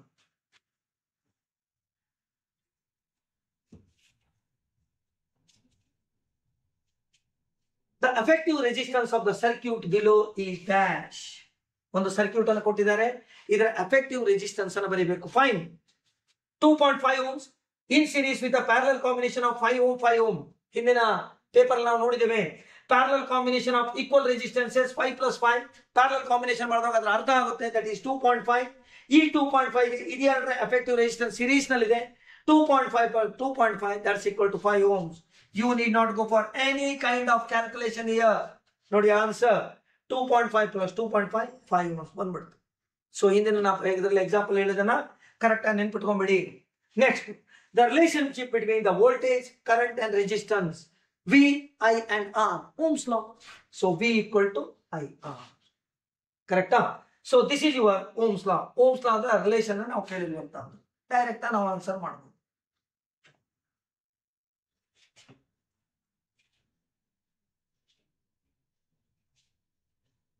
Next question, ELCB stands for, MCCB stands for protective device ನಲ್ಲಿ. ಇವಾಗ ಇಲ್ಲಿ ELCB ಇದನ್ನ ಹಿಂದಿನ ಪೇಪರ್ ಅಲ್ಲಿ ಬಂದಿತ್ತು. Earth leakage circuit breaker rating ಕೇಳಿದ್ರು ನೋಡಿ, below 5 kilowatts and above 8 kilowatts ಅಂತ ಒಂದು ಕ್ವಶನ್ ಬಂದಿತ್ತಲ್ವಾ, ಅದೇ ಟೈಪ್ ಇದು. ಬಟ್ ಅವಾಗ ನಿಮ್ಗೆ ಹೇಳಿದ್ದೇನೆ, ELCB stands for earth leakage circuit breaker. Earth leakage circuit breaker. Fine. Next question, good fuse wire must have. Fuse wire, fuse ಅಂದ್ರೆ ಏನು? ಮೆಲ್ಟ್ ಆಗಬೇಕು. ಯಾವಾಗ ಮೆಲ್ಟ್ ಆಗಬೇಕು? ಸೊ ಅದರ ರೇಟಿಂಗ್ ಗಿಂತ ಹೈ ಕರೆಂಟ್ ಬಂದಾಗ ಮೆಲ್ಟ್ ಆಗಬೇಕು. ಸೊ ಹಾಗಾದ್ರೆ low melting point, high melting point ಅದು ಫ್ಯೂಸ್ ವೈರ್ ಯೂಸ್ ಮಾಡಿಬಿಟ್ರೆ ಇಡೀ ನಿಮ್ಮ ಇಲೆಕ್ಟ್ರಿಕಲ್ ಸಿಸ್ಟಮ್ ಎಲ್ಲ ಸುಟ್ಟೋದ್ರು, ನಿಮ್ಮ ಇಡೀ ಇಕ್ವಿಪ್ಮೆಂಟ್ ಎಲ್ಲ ಸುಟ್ಟೋದ್ರು ಕೂಡ ಫ್ಯೂಸ್ ವೈರ್ ಏನು ಕಂಡಕ್ಟಿವ್ ವೈರ್ ಹಾಕಿರ್ತದೆ ಅದು ಮಾತ್ರ ಫ್ಯೂಸ್ ಆಗೋದಿಲ್ಲ, ಬಾಕಿ ಎಲ್ಲ ಸುಟ್ಟೋಗಿರುತ್ತೆ. ಸೊ ಹೈ ಮೆಲ್ಟಿಂಗ್ ಪಾಯಿಂಟ್ ಅದು ಹಾಕಿದ್ರೆ, so it must have low melting point. ಇದು ನೋಡಿ, low melting point, fuse wire must have low melting point. So this is the correct answer. Sarina? Fine then. Let's go for the next one.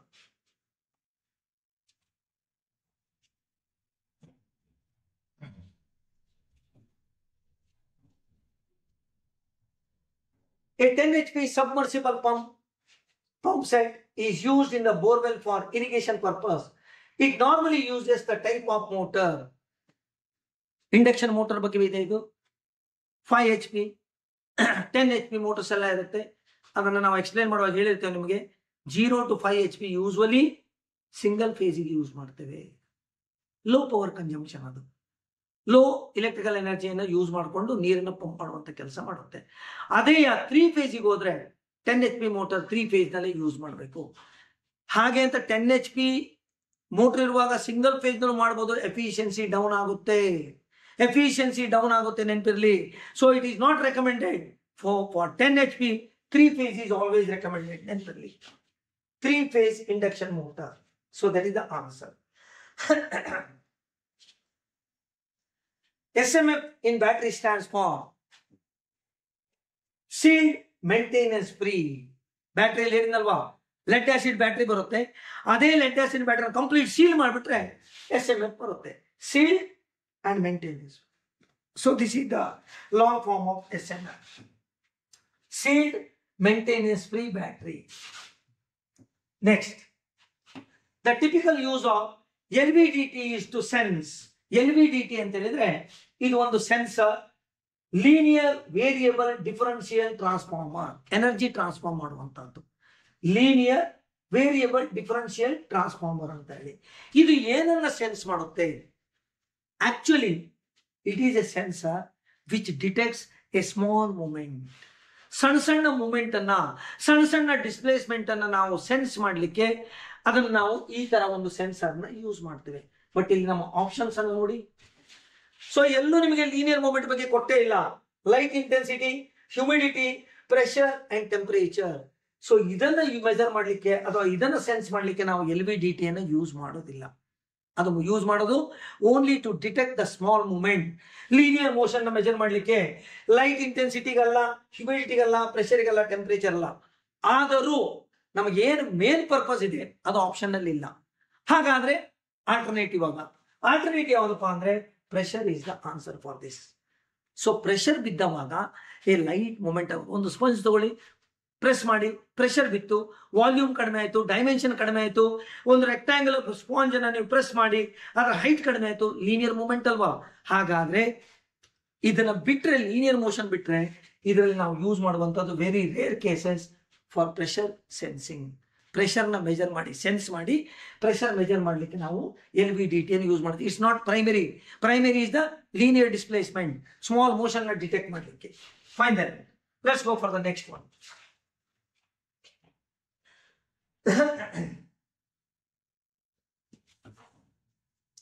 Look at this.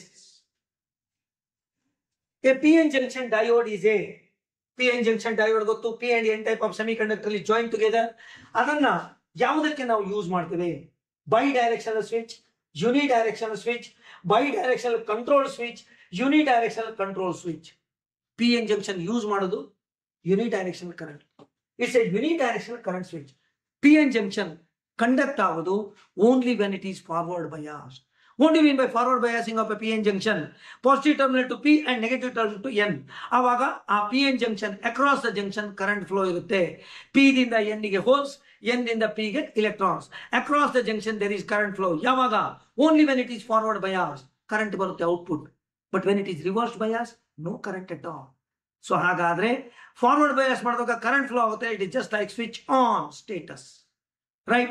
So reverse bias ಮಾಡುವಾಗ current is 0, switch off status.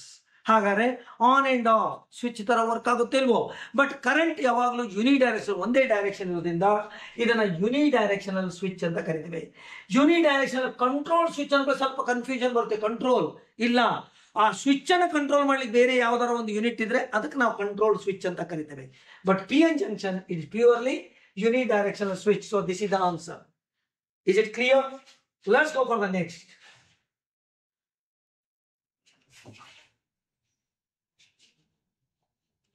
The purpose of C filter in a power supply is to dash. Power supply ಅಂದ್ರೆ regulated power supply. ಅದು regulated power supply ಹೇಗಿರುತ್ತಪ್ಪ ಅಂತ ಹೇಳಿದ್ರೆ, just observe here. ನಮ್ಮ regulated power supply ಇದು, right? ಈ regulated power supply ನಲ್ಲಿ first ಒಂದು unit ಇರುತ್ತೆ, ಇಲ್ಲೊಂದು ಯೂನಿಟ್ ಇರುತ್ತೆ, ಮೂರನೇ ಯೂನಿಟ್ ಇರುತ್ತೆ. ಅದ್ರಲ್ಲಿ ಯಾವ ಕ್ವಶನ್ ಅನ್ನು ಕೇಳಬಹುದು, ನೆನ್ಪಿಟ್ಕೊಳ್ಳಿ. ಅದಕ್ಕೆ ಸ್ವಲ್ಪ ಈ ಫಿಗರ್ ಹಾಕಿ ತೋರಿಸ್ತಾ ಇದ್ದೇನೆ. ಇದು ನಮ್ಮ ಇನ್ಪುಟ್. ಸೊ ಫಸ್ಟ್ ಬಾಕ್ಸ್ ಏನಿದೆ ಅಲ್ವಾ, ಇಸ್ ಎ ಬ್ಲಾಕ್ ಡಯಾಗ್ರಾಮ್ ಅಂತ ಹೇಳ್ಬೋದು. First one is transformer. First number ಬರುವಂತದ್ದು ಟ್ರಾನ್ಸ್ಫಾರ್ಮರ್.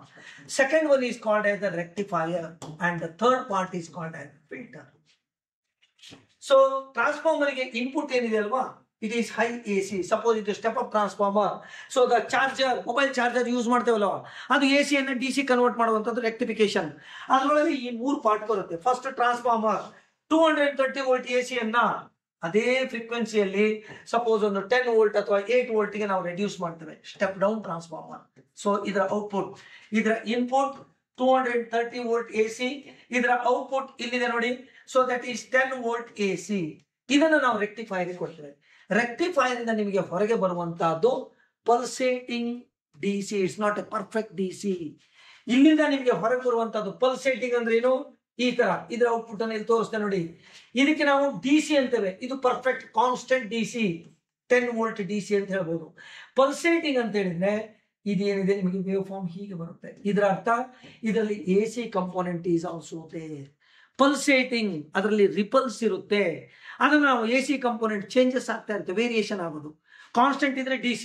ಹಾಗಾಗಿ ಔಟ್ಪುಟ್ ಆಫ್ ದ ರೆಕ್ಟಿಫೈರ್ ಅಲ್ಲಿ AC ಮತ್ತು DC ಎರಡೂ ಕಂಪೋನೆಂಟ್ ಇರುತ್ತೆ ಈ ರೀತಿ. ಇವಾಗ ನಮಗೆ ಬೇಕಾಗಿರೋದು ಔಟ್ಪುಟ್ ಹೇಗಪ್ಪ ಅಂದ್ರೆ we want A perfect DC of 10 volts. Constant straight line ಬರಬೇಕು. ಹಾಗಾದ್ರೆ ಈ ರಿಪಲ್ಸ್ ಅನ್ನು ನಾವು ತೆಗಿಬೇಕು ಅಂತ ಆಯ್ತು, ಅದನ್ನು ಫಿಲ್ಟರ್ ಮಾಡಬೇಕು ಅಂತ ಆಯ್ತು. ಹಾಗಾದ್ರೆ ಇಲ್ಲಿ ಫಿಲ್ಟರ್ ಸರ್ಕ್ಯೂಟ್ ನಲ್ಲಿ ನಾವು ಏನ್ ಯೂಸ್ ಮಾಡ್ತೇವೆ? ಒಂದು ಕೆಪಾಸಿಟರ್ ನ ಅಕ್ರಾಸ್ ದ ಲೋಡ್. ಇದಕ್ಕೆ ನಾವು ಲೋಡ್ ಅಂತ ಕರಿತೇವೆ. ಇದು ನಮ್ಮ ಮೊಬೈಲ್. ಇದನ್ನ 5 ವೋಲ್ಟ್ DC ಅನ್ನ ಅಥವಾ 10 ವೋಲ್ಟ್ DC ಅನ್ನ ನಾವು ಏನ್ ಮಾಡ್ತೇವೆ? ಮೊಬೈಲ್ಗೆ ಚಾರ್ಜ್ ಕೊಡ್ತೇವೆ. ಇದಕ್ಕೆ ನಾವು ಲೋಡ್ ಅಂತ ಕರಿತೇವೆ. ಹಾಗಾದ್ರೆ ಇಲ್ಲಿ ನಮಗೆ ರಿಪಲ್ ಫ್ಯಾಕ್ಟರ್ ಇರಬಾರ್ದು ಅಂದ್ರೆ ಅದನ್ನು ನಾವು ಬೈಪಾಸ್ ಮಾಡ್ಬೇಕಾದ್ರೆ ಬೇರೆ ದಾರಿ ತೋರಿಸ್ಬೇಕು. ಹಾಗಾದ್ರೆ ಆ ರಿಪಲ್ ಫ್ಯಾಕ್ಟರ್ AC ಕಂಪೋನೆಂಟ್ ಇಲ್ಲಿ ಬಂದ್ಬಿಡುತ್ತೆ. ಸೊ DC ಮಾತ್ರ ಇಲ್ಲಿ ಹೋಗುತ್ತೆ. ಹಾಗಾಗಿ ನಿಮ್ಮ AC ಕಂಪೋನೆಂಟ್ ಫಿಲ್ಟರ್ ಮಾಡ್ದಂಗ ಆಯ್ತೇಲ್ವೋ? ಸೊ ನಮ್ಮ ರಿಪಲ್ಸ್ ಅನ್ನ ಫಿಲ್ಟರ್ ಮಾಡ್ದಂಗ ಆಯ್ತೇಲ್ವೋ? ಪಲ್ಸೇಟಿಂಗ್ ಅನ್ನ ಫಿಲ್ಟರ್ ಮಾಡ್ದಂಗ ಆಯ್ತಲ್ವಾ? ಹಾಗಾದ್ರೆ ಇಲ್ಲಿ ಯೂಸ್ ಮಾಡುವಂತ ಕೆಪಾಸಿಟರ್ ಯೂಸ್ ಮಾಡಿ ನಾವು AC ಕಂಪೋನೆಂಟ್ ಅನ್ನ ಫಿಲ್ಟರ್ ಮಾಡ್ತೇವೆ. The purpose of C filter in a power supply is to options ಅನ್ನು ತೋರಿಸ್ತೇವೆ ನೋಡಿ. C ಫಿಲ್ಟರ್, ಕೆಪಾಸಿಟರ್ ಫಿಲ್ಟರ್ ನಾವು ಯೂಸ್ ಮಾಡುವಂತ ಪರ್ಪಸ್ ಏನು ಅಂತ ಇವಾಗ ನೀವು ಹೇಳ್ಬೇಕು. Degrade the resolution, reduce ripple, reduce gain, reduce the chance of an electric shock. Reduce ripples ಹೇಳಿದ್ನಲ್ವಾ? ಪಲ್ಸೇಟಿಂಗ್, ಅದಕ್ಕೆ ರಿಪಲ್ಸ್ ಅಂತೇವೆ. ಅದನ್ನ ರೆಡ್ಯೂಸ್ ಮಾಡ್ಲಿಕ್ಕೆ ನಾವು ಏನು ಯೂಸ್ ಮಾಡ್ತೇವೆ? C ಫಿಲ್ಟರ್ ಯೂಸ್ ಮಾಡ್ತೇವೆ. ರೈಟ್? ಸೊ ಬೇರೆದೇನೋ ಎಕ್ಸ್ಪ್ಲೇನ್ ಮಾಡಿದ್ದೇನೆ. ಎಲ್ಲೂ ಬಂದ್ರು ಕ್ವಶನ್ ನೀವು ಆನ್ಸರ್ ಮಾಡ್ಬೋದು, ನೆನಪಿರ್ಲಿ. ಅದಕ್ಕೆ ಸಂಬಂಧಪಟ್ಟಿರುವಂತದ್ದು ಕೂಡ ಎಕ್ಸ್ಪ್ಲೇನ್ ಮಾಡ್ತಾ ಇದ್ದೇನೆ ಇವಾಗ. Not only focused on that, direct to the question. Next question. Lead acid cell is an example of. Lead acid cell ಅಥವಾ ಲೆಡ್ ಆಸಿಡ್ ಬ್ಯಾಟರಿ ಅಂತ ಹೇಳ್ತೇವೆ. ಅವಾಗ ನಾವು ಡಿಸ್ಕಸ್ ಮಾಡಿದ್ದೇವೆ. Right? Is an example of secondary cell, solar cell, primary cell, fuel cell. ನಮ್ಮ dry cell ಇದೆ ಅಲ್ವಾ, ನಾವು ರಿಮೋಟಿಗೆ ಹಾಕುವಂತ ಡ್ರೈ ಸೆಲ್ ಅಥವಾ ಟಾಯ್ಸ್ಗೆ ಹಾಕುವಂತ ಡ್ರೈ ಸೆಲ್, ಎಷ್ಟು 1.5 ವೋಲ್ಟ್ 20 ರೂಪಾಯಿನ 30 ರೂಪಾಯಿನ ಸೆಲ್ಸ್ ಬರುತ್ತಲ್ವಾ, ಅದನ್ನು ನಾವು ಪ್ರೈಮರಿ ಸೆಲ್ ಅಂತ ಕರಿತೇವೆ. ಪ್ರೈಮರಿ ಸೆಲ್ ಅನ್ನ ರೀಚಾರ್ಜ್ ಮಾಡ್ಲಿಕ್ಕೆ ಆಗುದಿಲ್ಲ, ರೀಯೂಸ್ ಮಾಡ್ಲಿಕ್ಕೆ ಆಗುದಿಲ್ಲ. Use and throw. ಕರೆಕ್ಟಾ? ಹಾಗಾದ್ರೆ ಪ್ರೈಮರಿ ಸೆಲ್ ಅಂದ್ರೆ ಚಿಕ್ಕದು, ನಮ್ಮ normal battery. Non rechargeable, non usable, reusable ಅಂತ ಹೇಳ್ತೇವೆ. It is not usable, reusable. So recharge ಮಾಡೋದಿಲ್ಲ. ಅದೇ ನಮ್ಮ ಲೆಡ್ ಆಸಿಡ್ ಬ್ಯಾಟ್ರಿ ರೀಚಾರ್ಜ್ ಮಾಡ್ತೇವೆ, ರೀಚಾರ್ಜ್ ಮಾಡಿದ ನಂತರ ಮತ್ತೆ ರೀಯೂಸ್ ಮಾಡ್ತೇವೆ. ಲಿಥಿಯಂ ಅಯನ್ ಬ್ಯಾಟ್ರಿ ರೀಚಾರ್ಜ್ ಮಾಡ್ತೇವೆ, ರೀಯೂಸ್ ಮಾಡ್ತೇವೆ. ಕರೆಕ್ಟ್ ಅದಲ್ವೋ? ಅದಕ್ಕೆ ನಾವು ಸೆಕೆಂಡರಿ ಸೆಲ್ ಅಂತ ಕರಿತೇವೆ. Fine then. ಹಾಗಾದ್ರೆ lead acid cell recharge and reuse, that is the secondary cell. So this is the answer. ಅರ್ಥ ಆಯ್ತಾ ಹೇಗೆ ಅಂತ? ಪ್ರಾಪರ್ಟಿ ನೆನ್ಪಿಡಿ. Recharge and reuse, cannot be recharge and cannot be reuse. ಆ condition ನೆನ್ಪಿಟ್ಕೊಂಡ್ಬಿಡಿ. Let's go for the next one. The time taken by the alternating quantity to complete one cycle. Alternate quantity ಒಂದು cycle complete ಮಾಡ್ಲಿಕ್ಕೆ, ಇದು time Axis, ಇದು ನಮ್ಮ voltage Axis ಅಂತ ತಿಳಿಯೋಣ. ಇದು ನಮ್ಮ AC. ಕರೆಕ್ಟಾ? ನಮ್ಮ AC ಹೀಗಿದೆ, ಇಲ್ಲಿಂದ ಇಲ್ಲಿವರೆಗೆ ಬಂದ್ರೆ ಇದು ಕಂಪ್ಲೀಟ್ ಆಯ್ತು. ಇದಕ್ಕೆ ಒಂದು ಸೈಕಲ್ ಅಂತ ಕರಿತೇವೆ. ಇದು ಪಾಸಿಟಿವ್ ಹಾಫ್ ಸೈಕಲ್, ಇದು negative half cycle.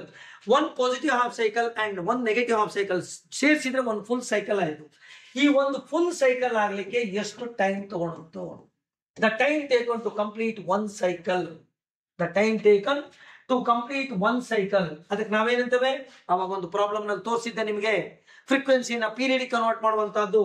So time taken to complete one cycle is called as time period ಅಥವಾ ಬರೀ ಪೀರಿಯಡ್ ಅಂತ ಕರೀತೀವಿ. ನೋಡಿ, ಫ್ರೀಕ್ವೆನ್ಸಿ, ಟೈಮ್ ಪೀರಿಯಡ್, ಆಂಪ್ಲಿಟ್ಯೂಡ್ ಮತ್ತು wavelength. So time period. So this is the answer. Time taken to complete one cycle. ಇದು frequency, number of cycles, number of AC cycles completed in 1 second. Amplitude, the peak value in the AC. Amplitude ಅಂದ್ರೆ ಇಲ್ಲಿದೆ ನೋಡಿ. So ಇದು ನಮ್ಮ peak value. ಇದಕ್ಕೆ ನಾವು amplitude ಅಂತ ಕರಿತೇವೆ. ವೇವ್ ಲೆಂತ್ ಅಂತ ಹೇಳಿದ್ರೆ, ಸಪೋಸ್ ಇದು ಟೈಮ್ ಬದಲಿಗೆ ನಮ್ಮ ಲೆಂತ್ ಆಕ್ಸಿಸ್ ಇತ್ತು ಅಂತ ಹೇಳಿದ್ರೆ the length of one full wave, ಒಂದು ಹಾಫ್ ಒಂದು ಫುಲ್, ಇದು ನೆಗೆಟಿವ್ ಹಾಫ್ ಪಾಸಿಟಿವ್ ಹಾಫ್, ಇದೆರಡೂ ಸೇರಿದ್ರೆ ಒಂದು ವೇವ್ ಆಗುತ್ತೆ. The length of one full wave is called as wave length. ಇದು ಅವಾಗ ನಾವು ಡಿಸ್ಟೆನ್ಸ್ ಅಂತ ತಗೊಂಡ್ರೆ ಟೈಮ್ ಅನ್ನ ಆಕ್ಸೆಸ್. ಕರೆಕ್ಟಾ? ಹಾಗಾದ್ರೆ ಇಲ್ಲಿ ನಮ್ಮ answer time period, time taken to complete one cycle. Definitions ಎಲ್ಲ ನೆನ್ಪಿಡ್ಬೇಕು. Let's go for the next one. What does PLC stand for in the context of industrial automation? ಈ ಪೇಪರ್ ನಲ್ಲಿ ನಿಮಗೆ ಬಂಪರ್ ತುಂಬಾ ಇದೆ. ಏನ್ ಬಂಪರ್? ಬರೀ ಲಾಂಗ್ ಫಾರ್ಮ್ ಕೇಳಿದಾರೆ ಎಷ್ಟೋ ಕ್ವಶನ್ಸ್ ಅನ್ನ. ಕರೆಕ್ಟ್ ಅಲ್ವಾ?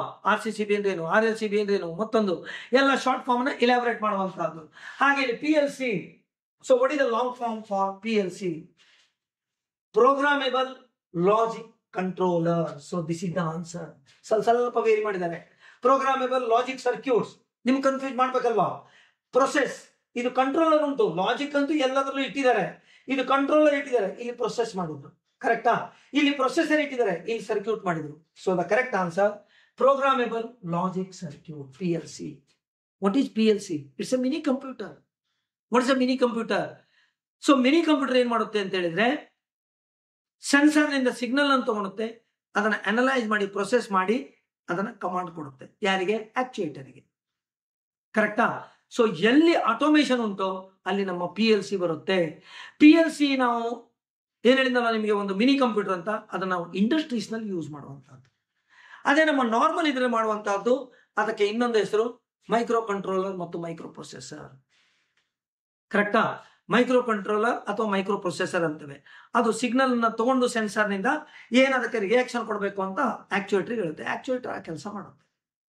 ಸೊ ಅದನ್ನ ಕಂಪ್ಲೀಟ್ ನಾವು ಮೊದಲೇ ಪ್ರೋಗ್ರಾಮ್ ಮಾಡಿರ್ತೇವೆ. ಮೈಕ್ರೋ ಪ್ರೊಸೆಸರ್, ಮೈಕ್ರೋ ಕಂಟ್ರೋಲರ್ ಮತ್ತು PLC ಯಲ್ಲಿ ಯಾವ ಪರ್ಪಸ್ಗೆ ಅದನ್ನು ಯೂಸ್ ಮಾಡ್ತೇವೆ ಅದನ್ನ ಕರೆಕ್ಟ್ ಆಗಿ ಪ್ರೋಗ್ರಾಮ್ ಮಾಡಿರ್ತೇವೆ. ಅದು ಇನ್ಪುಟ್ ಮಾಡ್ಕೊಂಡು ವರ್ಕ್ ಮಾಡ್ಲಿಕ್ಕೆ ಸ್ಟಾರ್ಟ್ ಆಗುತ್ತೆ. ಸೊ ಹಾಗಾದ್ರೆ ಇದರ ಲಾಂಗ್ ಫಾರ್ಮ್ PLC ಗೆ programmable logic controller. It's A control system used in the industrial field. Industries ನಲ್ಲಿ ಯೂಸ್ ಮಾಡುತ್ತೆ. Fine then. Let's go for the next one.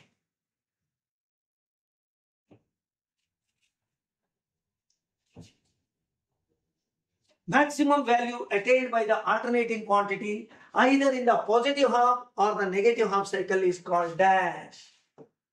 Idu positive half. What is the maximum voltage attained? Idu negative half of the cycle. What is the maximum value attained? Idu. ಹಾಗಾದ್ರೆ ಇದಕ್ಕೆ ಏನಂತೇವೆ ನಾವು? Amplitude ಅಂತ ಕರಿತೇವೆ. ಹಿಂದೆ ನಾನು explain ಮಾಡಿದ್ದೆ. ಕರೆಕ್ಟಾ? ಹಾಗಾದ್ರೆ the maximum value attained by the alternating quantity. Alternating quantity alternating voltage wave ಇರ್ಬೋದು, ಆಲ್ಟರ್ನೇಟಿಂಗ್ ಕರೆಂಟ್ ವೇವ್ ಇರ್ಬೋದು. ಸೊ ಆಲ್ಟರ್ನೇಟಿಂಗ್ ವೋಲ್ಟೇಜ್ ಆದ್ರೆ maximum voltage, alternating current wave ಆದ್ರೆ ಮ್ಯಾಕ್ಸಿಮಮ್ ಕರೆಂಟ್ ಅಂತ ಹೇಳ್ತೇವೆ. ರೈಟ್? ಸೊ ಆಪ್ಷನ್ಸ್ ಅನ್ನು ತೋರಿಸ್ತೇನೆ ನೋಡಿ ಇವಾಗ.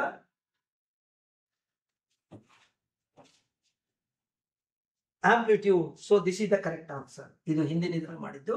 So amplitude is the correct answer for this. Fine then, let's go for the next question.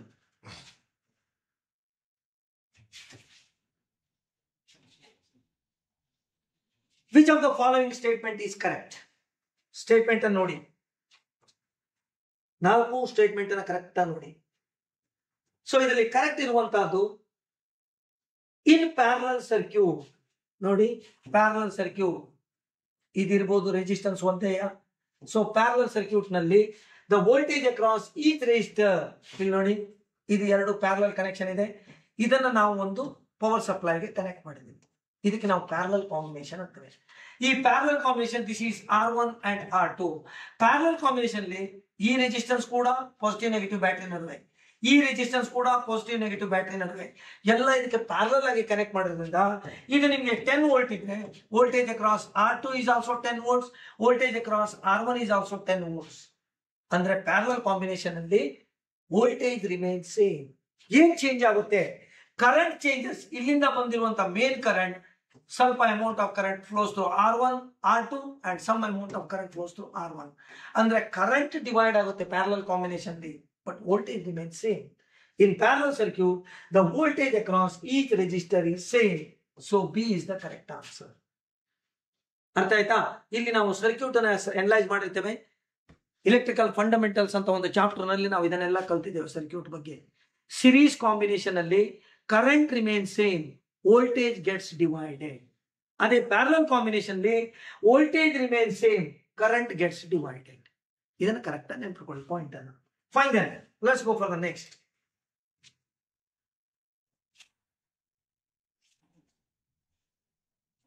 The cell which cannot be recharged and reused. Recharge ಮಾಡ್ಲಿಕ್ಕೆ ಬರೋದಿಲ್ಲ, reuse ಮಾಡ್ಲಿಕ್ಕೆ ಬರೋದಿಲ್ಲ, ಯಾವುದು? Primary cell.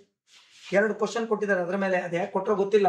So it is a primary cell, right? Cannot be recharge, cannot be reused. ಅವಾಗ lead acid battery ಕೊಟ್ಟಿದ್ವು, can be recharge, can be reuse, ಅದು secondary cell. ಒಂದೇ ಕ್ಯಾಟಗರಿಯಲ್ಲಿ ಬಂದಿರುವಂತ ಕ್ವಶನ್. ಸೊ ಇಲ್ಲಿ ನಿಮಗೆ ಕೆನಾಟ್ ಬಿ ರೀಚಾರ್ಜ್ ಅಂದ್ರೆ that is the primary cell, dry cell ಅಂತ ಹೇಳ್ತಲ್ವಾ ಅದು. Next, specific gravity of a fully charge lead acid battery, ಅದರ ರೇಂಜ್ ಅನ್ನ ಕೇಳಿದ್ದಾರೆ. The range of specific gravity of the fully charge battery. Actually fully charge ಬ್ಯಾಟ್ರಿಯ specific gravity ಅದರ ರೇಂಜ್ 1265 ದಿಂದ 1285 ವರೆಗೆ ಇರುತ್ತೆ. This is the actual range. ಇಲ್ಲಿ ನಮಗೆ 4 ರೇಂಜ್ ಅಲ್ಲಿ ಎಲ್ಲಿ ಬರುತ್ತೆ ಇದು? ಇಲ್ಲಿದೆ ನೋಡಿ, more than 30 and less than 1300. ಹಾಗಾದ್ರೆ ನಮ್ಮ ಆನ್ಸರ್ ಡಿ, ಕರೆಕ್ಟಾ? ಸೊ ಆಕ್ಚುಲಿ ವ್ಯಾಲ್ಯೂ ಇದನ್ನ ನಾವು ಡೆಸಿಮಲ್ ನಲ್ಲಿ ಬರೆದ್ರೆ 1.265 to 1.285 ಇಂಟು 1000 ಮಾಡೋದಕ್ಕೆ ಈ ರೇಂಜ್ ಬಂದಿದೆ ಅಷ್ಟೇ. ಡೆಸಿಮಲ್ ಕ್ಯಾನ್ಸಲ್ ಆಯಿತು, 1265 to 1285.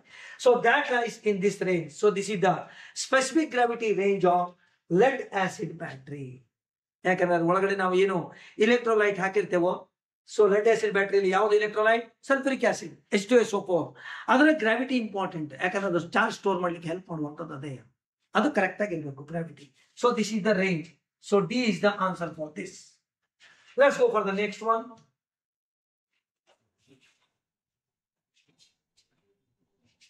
The best sensor for sensing vibration. Sensors ಬಗ್ಗೆ ನಾವು ಕಲ್ತಿದ್ದೇವೆ ಲಾಸ್ಟ್ ಚಾಪ್ಟರ್, ಎಲೆಕ್ಟ್ರಾನಿಕ್ಸ್ ಚಾಪ್ಟರ್ ನಲ್ಲಿ. ಸೆಮಿಕಂಡಕ್ಟರ್ ನಂತರ ಅನಲಾಗ್ ಸಿಗ್ನಲ್ ಮತ್ತು ಡಿಜಿಟಲ್ ಸಿಗ್ನಲ್ ಕಲ್ತ್ವಿ, ಕರೆಕ್ಟಾ? ಅದರ ನಂತರ ನಾವು ಬೈನರಿ ಲಾಜಿಕ್ ಗೇಟ್ಸ್ ಬಗ್ಗೆ ಎಲ್ಲ ನಾವು ಕಲ್ತು ಆಮೇಲೆ ಸೆನ್ಸರ್ ಬಗ್ಗೆನೂ ನಾವು ಕಲ್ತಿದ್ದೇವೆ. ಅಲ್ಲಿ ಸೆನ್ಸರ್ ನಲ್ಲಿ ಬೇಕಾದಷ್ಟು ಟೈಪ್ ಸೆನ್ಸರ್ಸ್ ಇದೆ. What is a sensor? It's one which detects any changes in our surroundings. Temperature variation detect ಮಾಡ್ತಾ ಇರಬಹುದು, ಪ್ರೆಷರ್ ವೇರಿಯೇಷನ್ ಇರಬಹುದು, ಹ್ಯೂಮಿಡಿಟಿ ವೇರಿಯೇಷನ್ ಇರಬಹುದು, ಸೌಂಡ್ ವೇರಿಯೇಷನ್ ಇರಬಹುದು, ಮೂವ್ಮೆಂಟ್ ವೇರಿಯೇಷನ್ ಇರಬಹುದು, ಆಪ್ಟಿಕಲ್ ಐಡೆಂಟಿಟಿ ಇರಬಹುದು, ಕರೆಕ್ಟಾ? ಲೈಟ್ ಐಡೆಂಟಿಟಿ ಇರಬಹುದು, ಡಿಟೆಕ್ಟ್ ಮಾಡುವಂಥದ್ದು ಎಲ್ಲದನ್ನು ಸೆನ್ಸ್ ಮಾಡುವಂಥದ್ದು ಸೆನ್ಸರ್. ಆ ಸೆನ್ಸರ್ ಕೆಲಸ ಏನಪ್ಪಾ ಅಂದ್ರೆ, ಈ ತರ ಸರೌಂಡಿಂಗ್ಸ್ ನಲ್ಲಿ ಏನು ಫಿಸಿಕಲ್ ಚೇಂಜಸ್ ಆಗ್ತಾ ಇದೆ ಅಲ್ವಾ, there is any change in the physical parameter, ಅದನ್ನ ಇಲೆಕ್ಟ್ರಿಕ್ ಎನರ್ಜಿಯಾಗಿ ಕನ್ವರ್ಟ್ ಮಾಡುತ್ತೆ. That is the work of the sensor. ಹಾಗಾದ್ರೆ ಇವಾಗ ನಾವು ನೋಡ್ತಾ ಇರುವಂತಹದ್ದು the best sensor for sensing vibration, vibration ನ ಸೆನ್ಸ್ ಮಾಡುವಂತಹದ್ದು. ಸೊ ವೈಬ್ರೇಷನ್ ಅಂದ್ರೆ ಪ್ರೆಷರ್.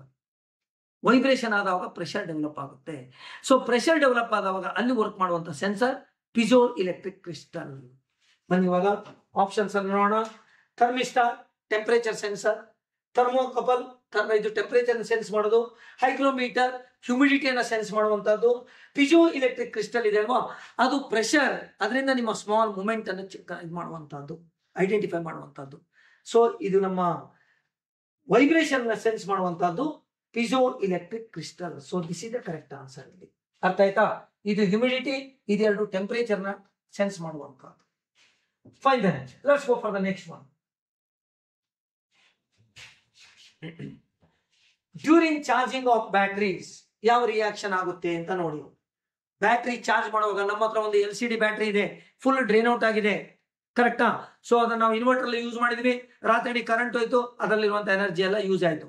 ಈಗ ಅದನ್ನ ಚಾರ್ಜ್ ಮಾಡ್ಬೇಕು, ಮತ್ತೆ ಕರೆಂಟ್ ಬಂತು, ಬೆಳಗ್ಗೆ ಚಾರ್ಜ್ ಆಗ್ಲಿಕ್ಕೆ ಸ್ಟಾರ್ಟ್ ಆಯ್ತು ನಮ್ಮ ಬ್ಯಾಟ್ರಿ. ಸೊ ಬ್ಯಾಟ್ರಿ ಚಾರ್ಜ್ ಆಗುವಾಗ ನಾವು ಬ್ಯಾಟ್ರಿಗೆ ಕೊಡುವಂತ ಎನರ್ಜಿ ಇದೆ ಅಲ್ವಾ, ದಟ್ ಈಸ್ ಇಲೆಕ್ಟ್ರಿಕಲ್ ಎನರ್ಜಿ. ನಮಗೆ ಮನೆಗೆ ಏನು ಸಪ್ಲೈ ಆಗಿರುತ್ತಲ್ಲ, ಹೌಸ್ ಹೋಲ್ಡ್ AC ಸಪ್ಲೈ ಇದೆ ಅಲ್ವಾ, ಅದರಿಂದ ನಾವು DC ಕನ್ವರ್ಟ್ ಮಾಡಿ ಬ್ಯಾಟ್ರಿಯನ್ನು ಚಾರ್ಜ್ ಮಾಡುವಂತಹದ್ದು. ಸೊ ಬ್ಯಾಟ್ರಿಯನ್ನು ಚಾರ್ಜ್ ಮಾಡುವಾಗ ನಾವು ಇನ್ಪುಟ್ ಕೊಡ್ತಾ ಇರೋದು ಇಲೆಕ್ಟ್ರಿಕಲ್ ಎನರ್ಜಿ, ಒಳಗಡೆ ಕೆಮಿಕಲ್ ರಿಯಾಕ್ಷನ್ ಆಗಿ ಸ್ಟೋರ್ ಮಾಡುವಂತಹದ್ದು ಕೆಮಿಕಲ್ ಎನರ್ಜಿ. ಅದೇ ಬ್ಯಾಟ್ರಿ ಫುಲ್ ಚಾರ್ಜ್ ಆಗಿದೆ, ಪವರ್ ಫೇಲ್ ಆಯ್ತು, ಅವಾಗ ಬ್ಯಾಟ್ರಿ ಕಮ್ಸ್ ಇಂಟು ಆಕ್ಷನ್. ನಮ್ಗೆ ಏನ್ ಬೇಕು, ಲೈಟ್ ಎಲ್ಲ ಉರಲಿಕ್ಕೆ ಬ್ಯಾಟ್ರಿ ಹೆಲ್ಪ್ ಮಾಡುತ್ತೆ. ಅವಾಗ UPS ಅಂತ ನಾವು ಕಲ್ತಿದ್ದೇವಲ್ವಾ, ಸೊ ಬ್ಯಾಟ್ರಿ ವರ್ಕ್ ಮಾಡುತ್ತೆ. ಬ್ಯಾಟ್ರಿ ಒಳಗಡೆ ಇರುವಂತದ್ದು ಕೆಮಿಕಲ್ ಎನರ್ಜಿ, ಅದು ಹೊರಗಡೆ ಬರುವಾಗ ಇಲೆಕ್ಟ್ರಿಕಲ್ ಎನರ್ಜಿಯಾಗಿ ಕನ್ವರ್ಟ್ ಆಗುತ್ತೆ ಅಷ್ಟೇ. ಹಾಗಾದ್ರೆ ಇಲ್ಲಿ ವರ್ಕಿಂಗ್ ಏನು, ಇಲ್ಲಿ ನೋಡಿ, ಡ್ಯೂರಿಂಗ್ ಚಾರ್ಜಿಂಗ್ ಬ್ಯಾಟ್ರಿ ಚಾರ್ಜ್ ಆಗುವಾಗ chemical energy is converted to ಅಲ್ಲ, ಮೆಕ್ಯಾನಿಕಲ್ ಎನರ್ಜಿ ಅಲ್ಲ, ಮೆಕ್ಯಾನಿಕಲ್ ಇಲ್ಲ, ಇಲೆಕ್ಟ್ರಿಕಲ್ ಬನ್ನಿ ಇವಾಗ, ಇಲೆಕ್ಟ್ರಿಕಲ್ ಟು ಕೆಮಿಕಲ್. ಎಸ್, ಇಲ್ಲಿದೆ ನೋಡಿ, electrical energy is converted to chemical energy charge ಆಗುವಾಗ. ಇದೇ ಉಲ್ಟಾ. Chemical energy is converted to electrical energy. ಇದು ಆನ್ಸರ್ ಆಗಬೇಕು ಅಂದ್ರೆ ಡಿಸ್ಚಾರ್ಜ್ ಆಫ್ ದ ಬ್ಯಾಟ್ರಿ ಅಂತ ಕರಿತೇವೆ. Idea is clear. ಸೊ ನಾವು UPS ನಲ್ಲಿ ಇದನ್ನ ಕಲ್ತಿದ್ದೇವೆ, ನೆನಪಿರಲಿ. Let's go for the next one. So last question of 24 DCET 24 paper. When an electric stove is connected across 230 volts 50 hertz AC supply, illondu AC source ide, right? So idu 230 volt and 50 hertz, that is the frequency. Idu nama household supply. ಇದನ್ನ ನಾವು connect ಮಾಡಿದ್ದು ಒಂದು electric ಸ್ಟೋವ್ಗೆ. So this is your electric stove. ಇದನ್ನ ನಾವು load ಅಂತ ಕರಿತೇವೆ. Electric stove ನಾವು ಅಡಿಗೆ ಮಾಡ್ಲಿಕ್ಕೆಲ್ಲ ಎಲೆಕ್ಟ್ರಿಕ್ ಸ್ಟೋವ್ ಯೂಸ್ ಮಾಡೋದಿಲ್ವಾ, ಆ ತರ. ಫೈನ್. ದೆನ್ ಇವಾಗ ಕರೆಂಟ್ ಫ್ಲೋ ಆಗ್ಲಿಕ್ಕೆ ಸ್ಟಾರ್ಟ್ ಆಗುತ್ತೆ, right? when an electric stove is connected across this AC supply for a duration of 1 hour, 1 ತಾಸು ನಾವು ಕರೆಂಟ್ ಅನ್ನ ಪಾಸ್ ಮಾಡ್ತಾ ಇದ್ದೇವೆ, ರೈಟ್? ಬಟ್ ಇಲ್ಲಿ ಫ್ಲೋ ಆಗುವಂತ ಕರೆಂಟ್ ಎಷ್ಟು? That is 10 amps. The current is 10 amps. The voltage is 230 volts. ಏನು ಕಂಡುಹಿಡಬೇಕು? So 1 hour use ಮಾಡಿದ್ರೆ time is 1 hour. Voltage B equal to 230. Current is 10. I equal to 10 amps. And the time T equal to 1 hour. ಆವಾಗ the energy consumed, electrical energy consumed, ಇದು KVA calculate ಮಾಡುವಂತದ್ದು.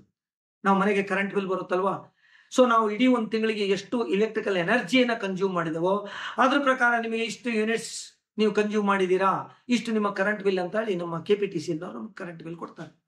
ಹಾಗಾದ್ರೆ ಅವ್ರು calculate ಮಾಡುವಂತದ್ದು ಏನಪ್ಪಾ ಅಂದ್ರೆ units ನಲ್ಲಿ 200 ಯೂನಿಟ್ಸ್ ವರೆಗೆ ಇವಾಗ ಫ್ರೀ ಇದೆ ಗೌರ್ಮೆಂಟ್ ನಿಂದ ಕೊಟ್ಟಿರುವಂತಹದ್ದು, ಕರೆಕ್ಟ್ ಅದಲ್ವೋ? ಸೊ ಲೋ ಪವರ್ ಕನ್ಸಂಪ್ಷನ್ ಅವರಿಗೆ ಅದು. ಹಾಗಾದ್ರೆ ಈ ಯೂನಿಟ್ಸ್ ಪ್ರಕಾರ ಅವ್ರ ರೇಂಜ್ ಒಂದು ಸ್ಲ್ಯಾಬ್ ಅನ್ನು ತಗೊಂಡು, ಸೊ 200 ಯೂನಿಟ್ಸ್ ಜಾಸ್ತಿ ಆದವರಿಗೆ ಈ ಸ್ಲ್ಯಾಬ್ ನಲ್ಲಿ ಬಂದ್ರೆ 1 ಯೂನಿಟ್ಗೆ 8 ರೂಪಾಯಿ, ಮತ್ತೊಂದು ಸ್ಲ್ಯಾಬ್ ನಲ್ಲಿ ಬಂದ್ರೆ ಸೊ ಈ ಯೂನಿಟ್ ಈ ಸ್ಲ್ಯಾಬ್ ನಲ್ಲಿ ನೀವು ಬಂದ್ರೆ 1 ಯೂನಿಟ್ಗೆ 12 ರೂಪಾಯಿ, ಈ ತರ ಅವರು ಕ್ಯಾಲ್ಕುಲೇಷನ್ ಮಾಡ್ತೇ ಹೋಗ್ತಾರೆ. ಹಾಗಾದ್ರೆ ಆ KVA ಕ್ಯಾಲ್ಕುಲೇಟ್ ಮಾಡುವಂತ 1 ಯೂನಿಟ್ ಅಂದ್ರೆ ಏನು ಅದು ಬೇಕು ಇವಾಗ ನಮಗೆ, ರೈಟ್? ಸೊ 1 ಯೂನಿಟ್ ಇದು ನೋಡಿ, 1 ಯೂನಿಟ್ KVA ಪ್ರಕಾರ that's equal to 1000 watt hour. 1000 watts of electric power if it is consumed for 1 hour, energy equal to 1 unit. ಇವಾಗ ನಾವು ಇದನ್ನು ಕಂಡುಹಿಡಬೇಕು. ಆನ್ಸರ್ ನಿಮಗೆ ಯೂನಿಟ್ಸ್ ನಲ್ಲಿ ಕೊಟ್ಟಿದ್ದಾರೆ. ಫಸ್ಟ್ ನಾವು ವ್ಯಾಟ್ ಅವರ್ ನಲ್ಲಿ ಕಂಡುಹಿಡಿಯೋಣ. 230 energy equal to power into time, energy equal to power multiplied by time. So power equal to voltage into current. Voltage ಎಷ್ಟಿದೆ? 230 ವೋಲ್ಟ್ಸ್ ಇದೆ. ಕರೆಂಟ್ ಎಷ್ಟಿದೆ? 10 amps ಇದೆ. ಇಂಟು ಎಷ್ಟೊತ್ತು ಯೂಸ್ ಮಾಡಿದೆ? 1 hour. 2 hour ಇದೆ, 2 ಅಂತ ಹಾಕ್ಬೇಕು. ಇಲ್ಲಿ 1 hour ಯೂಸ್ ಮಾಡಿದೆ. 230 into 10 that's equal to 2300 watts ಆಯ್ತು, ಕರೆಕ್ಟಾ? ಈಗ 1000 ವ್ಯಾಟ್ ಅವರ್ ಅಂದ್ರೆ 1 ಯೂನಿಟ್. ಈ 1000 ಅನ್ನೋಕ್ಕಿಂತ ಈ 3 0 ತೆಗೆದ್ಬಿಟ್ರೆ ಅವಾಗ ಇದನ್ನ 1 ಕಿಲೋ ವ್ಯಾಟ್ ಅವರ್ ಅಂತ ಬರಿಬಹುದು. 1000 ವ್ಯಾಟ್ ಅವರ್ ಅಂದ್ರೂ ಒಂದೇ, 1 ಕಿಲೋ ವ್ಯಾಟ್ ಅವರ್ ಅಂದ್ರೂ ಒಂದೇ. 1 ಕಿಲೋ ವ್ಯಾಟ್ ಅವರ್ ಅಂದ್ರೆ 1 ಯೂನಿಟ್. ಇಲ್ಲಿ ನೀವು ಇವಾಗ 2300 ಇದೆ, ಡಿವೈಡ್ ಬೈ 1000 ಮಾಡಿ, ಅವಾಗ 2.3 ಆಯ್ತು. So this is equal to 2.3 kilowatt hour. That's equal to 2.3 units. KVA ಪ್ರಕಾರ 2.3 ಯೂನಿಟ್ಸ್ ಕನ್ಸ್ಯೂಮ್ ಮಾಡಿದಾಗ ನಾವು ಇಲೆಕ್ಟ್ರಿಕಲ್ ಎನರ್ಜಿ ಕನ್ಸಂಪ್ಷನ್ ಅನ್ನ. ಹಾಗಾದ್ರೆ ಇವಾಗ ನಮ್ಮ ಆಪ್ಷನ್ಸ್ ಅನ್ನ ನೋಡಿ, ಕ್ಯಾಲ್ಕುಲೇಷನ್ ಗೊತ್ತಾಯ್ತಲ್ಲ ಹೇಗೆ? Energy equal to power into time, power equal to voltage into current, voltage into current into time 1 hour. So 2300 watt hour. So ಅಥವಾ 2.3 kilowatt hour, that's equal to 2.3 units ಅಂತ ಹೇಳ್ತೇವೆ. Answer ನಾವು ಇವಾಗ next question ಅದದು S ಇಲ್ಲಿದೆ. 2.3 units ಬಂತು ನೋಡಿ ಇಲ್ಲಿ, ಕರೆಕ್ಟ್ ಅಲ್ವಾ? 2.3 ಯೂನಿಟ್ಸ್ ಅಂದ್ರೆ 2300 ವ್ಯಾಟ್ ಅವರ್. ಅರ್ಥ ಆಯ್ತಾ ಹೇಗೆ ಅಂತ? ಫೈನ್ ಗೈಸ್, 23, 24 ಎರಡು FEE ಪೇಪರ್ನ ಸಾಲ್ವ್ ಮಾಡಿದ್ದೇನೆ. ಬರೀ ಕ್ವಶನ್ ಮೇಲೆ ಮಾತ್ರ ಫೋಕಸ್ ಮಾಡಿಲ್ಲ, ಅದಕ್ಕೆ ಸಂಬಂಧಪಟ್ಟಿರುವಂತಹ ಇನ್ನೂ ಕೆಲವು ಡೀಟೇಲ್ಸ್ ಅನ್ನು ಕೂಡ ಎಕ್ಸ್ಪ್ಲೈನ್ ಮಾಡಿದ್ದೇನೆ. Just A revision, just a small touch for the final preparation. ಎಲ್ಲ ಸ್ವಲ್ಪ ರೀಕಾಲ್ ಆಗಿರ್ಬೋದು. Make the advantage of it. So next clip ನಲ್ಲಿ 2 ಮ್ಯಾಥಮೆಟಿಕ್ಸ್ ಪೇಪರ್ ನ ಬಿಡಿಸ್ತೇನೆ, 23 ಮತ್ತು 24 ಅದನ್ನ. Fine, let's meet next.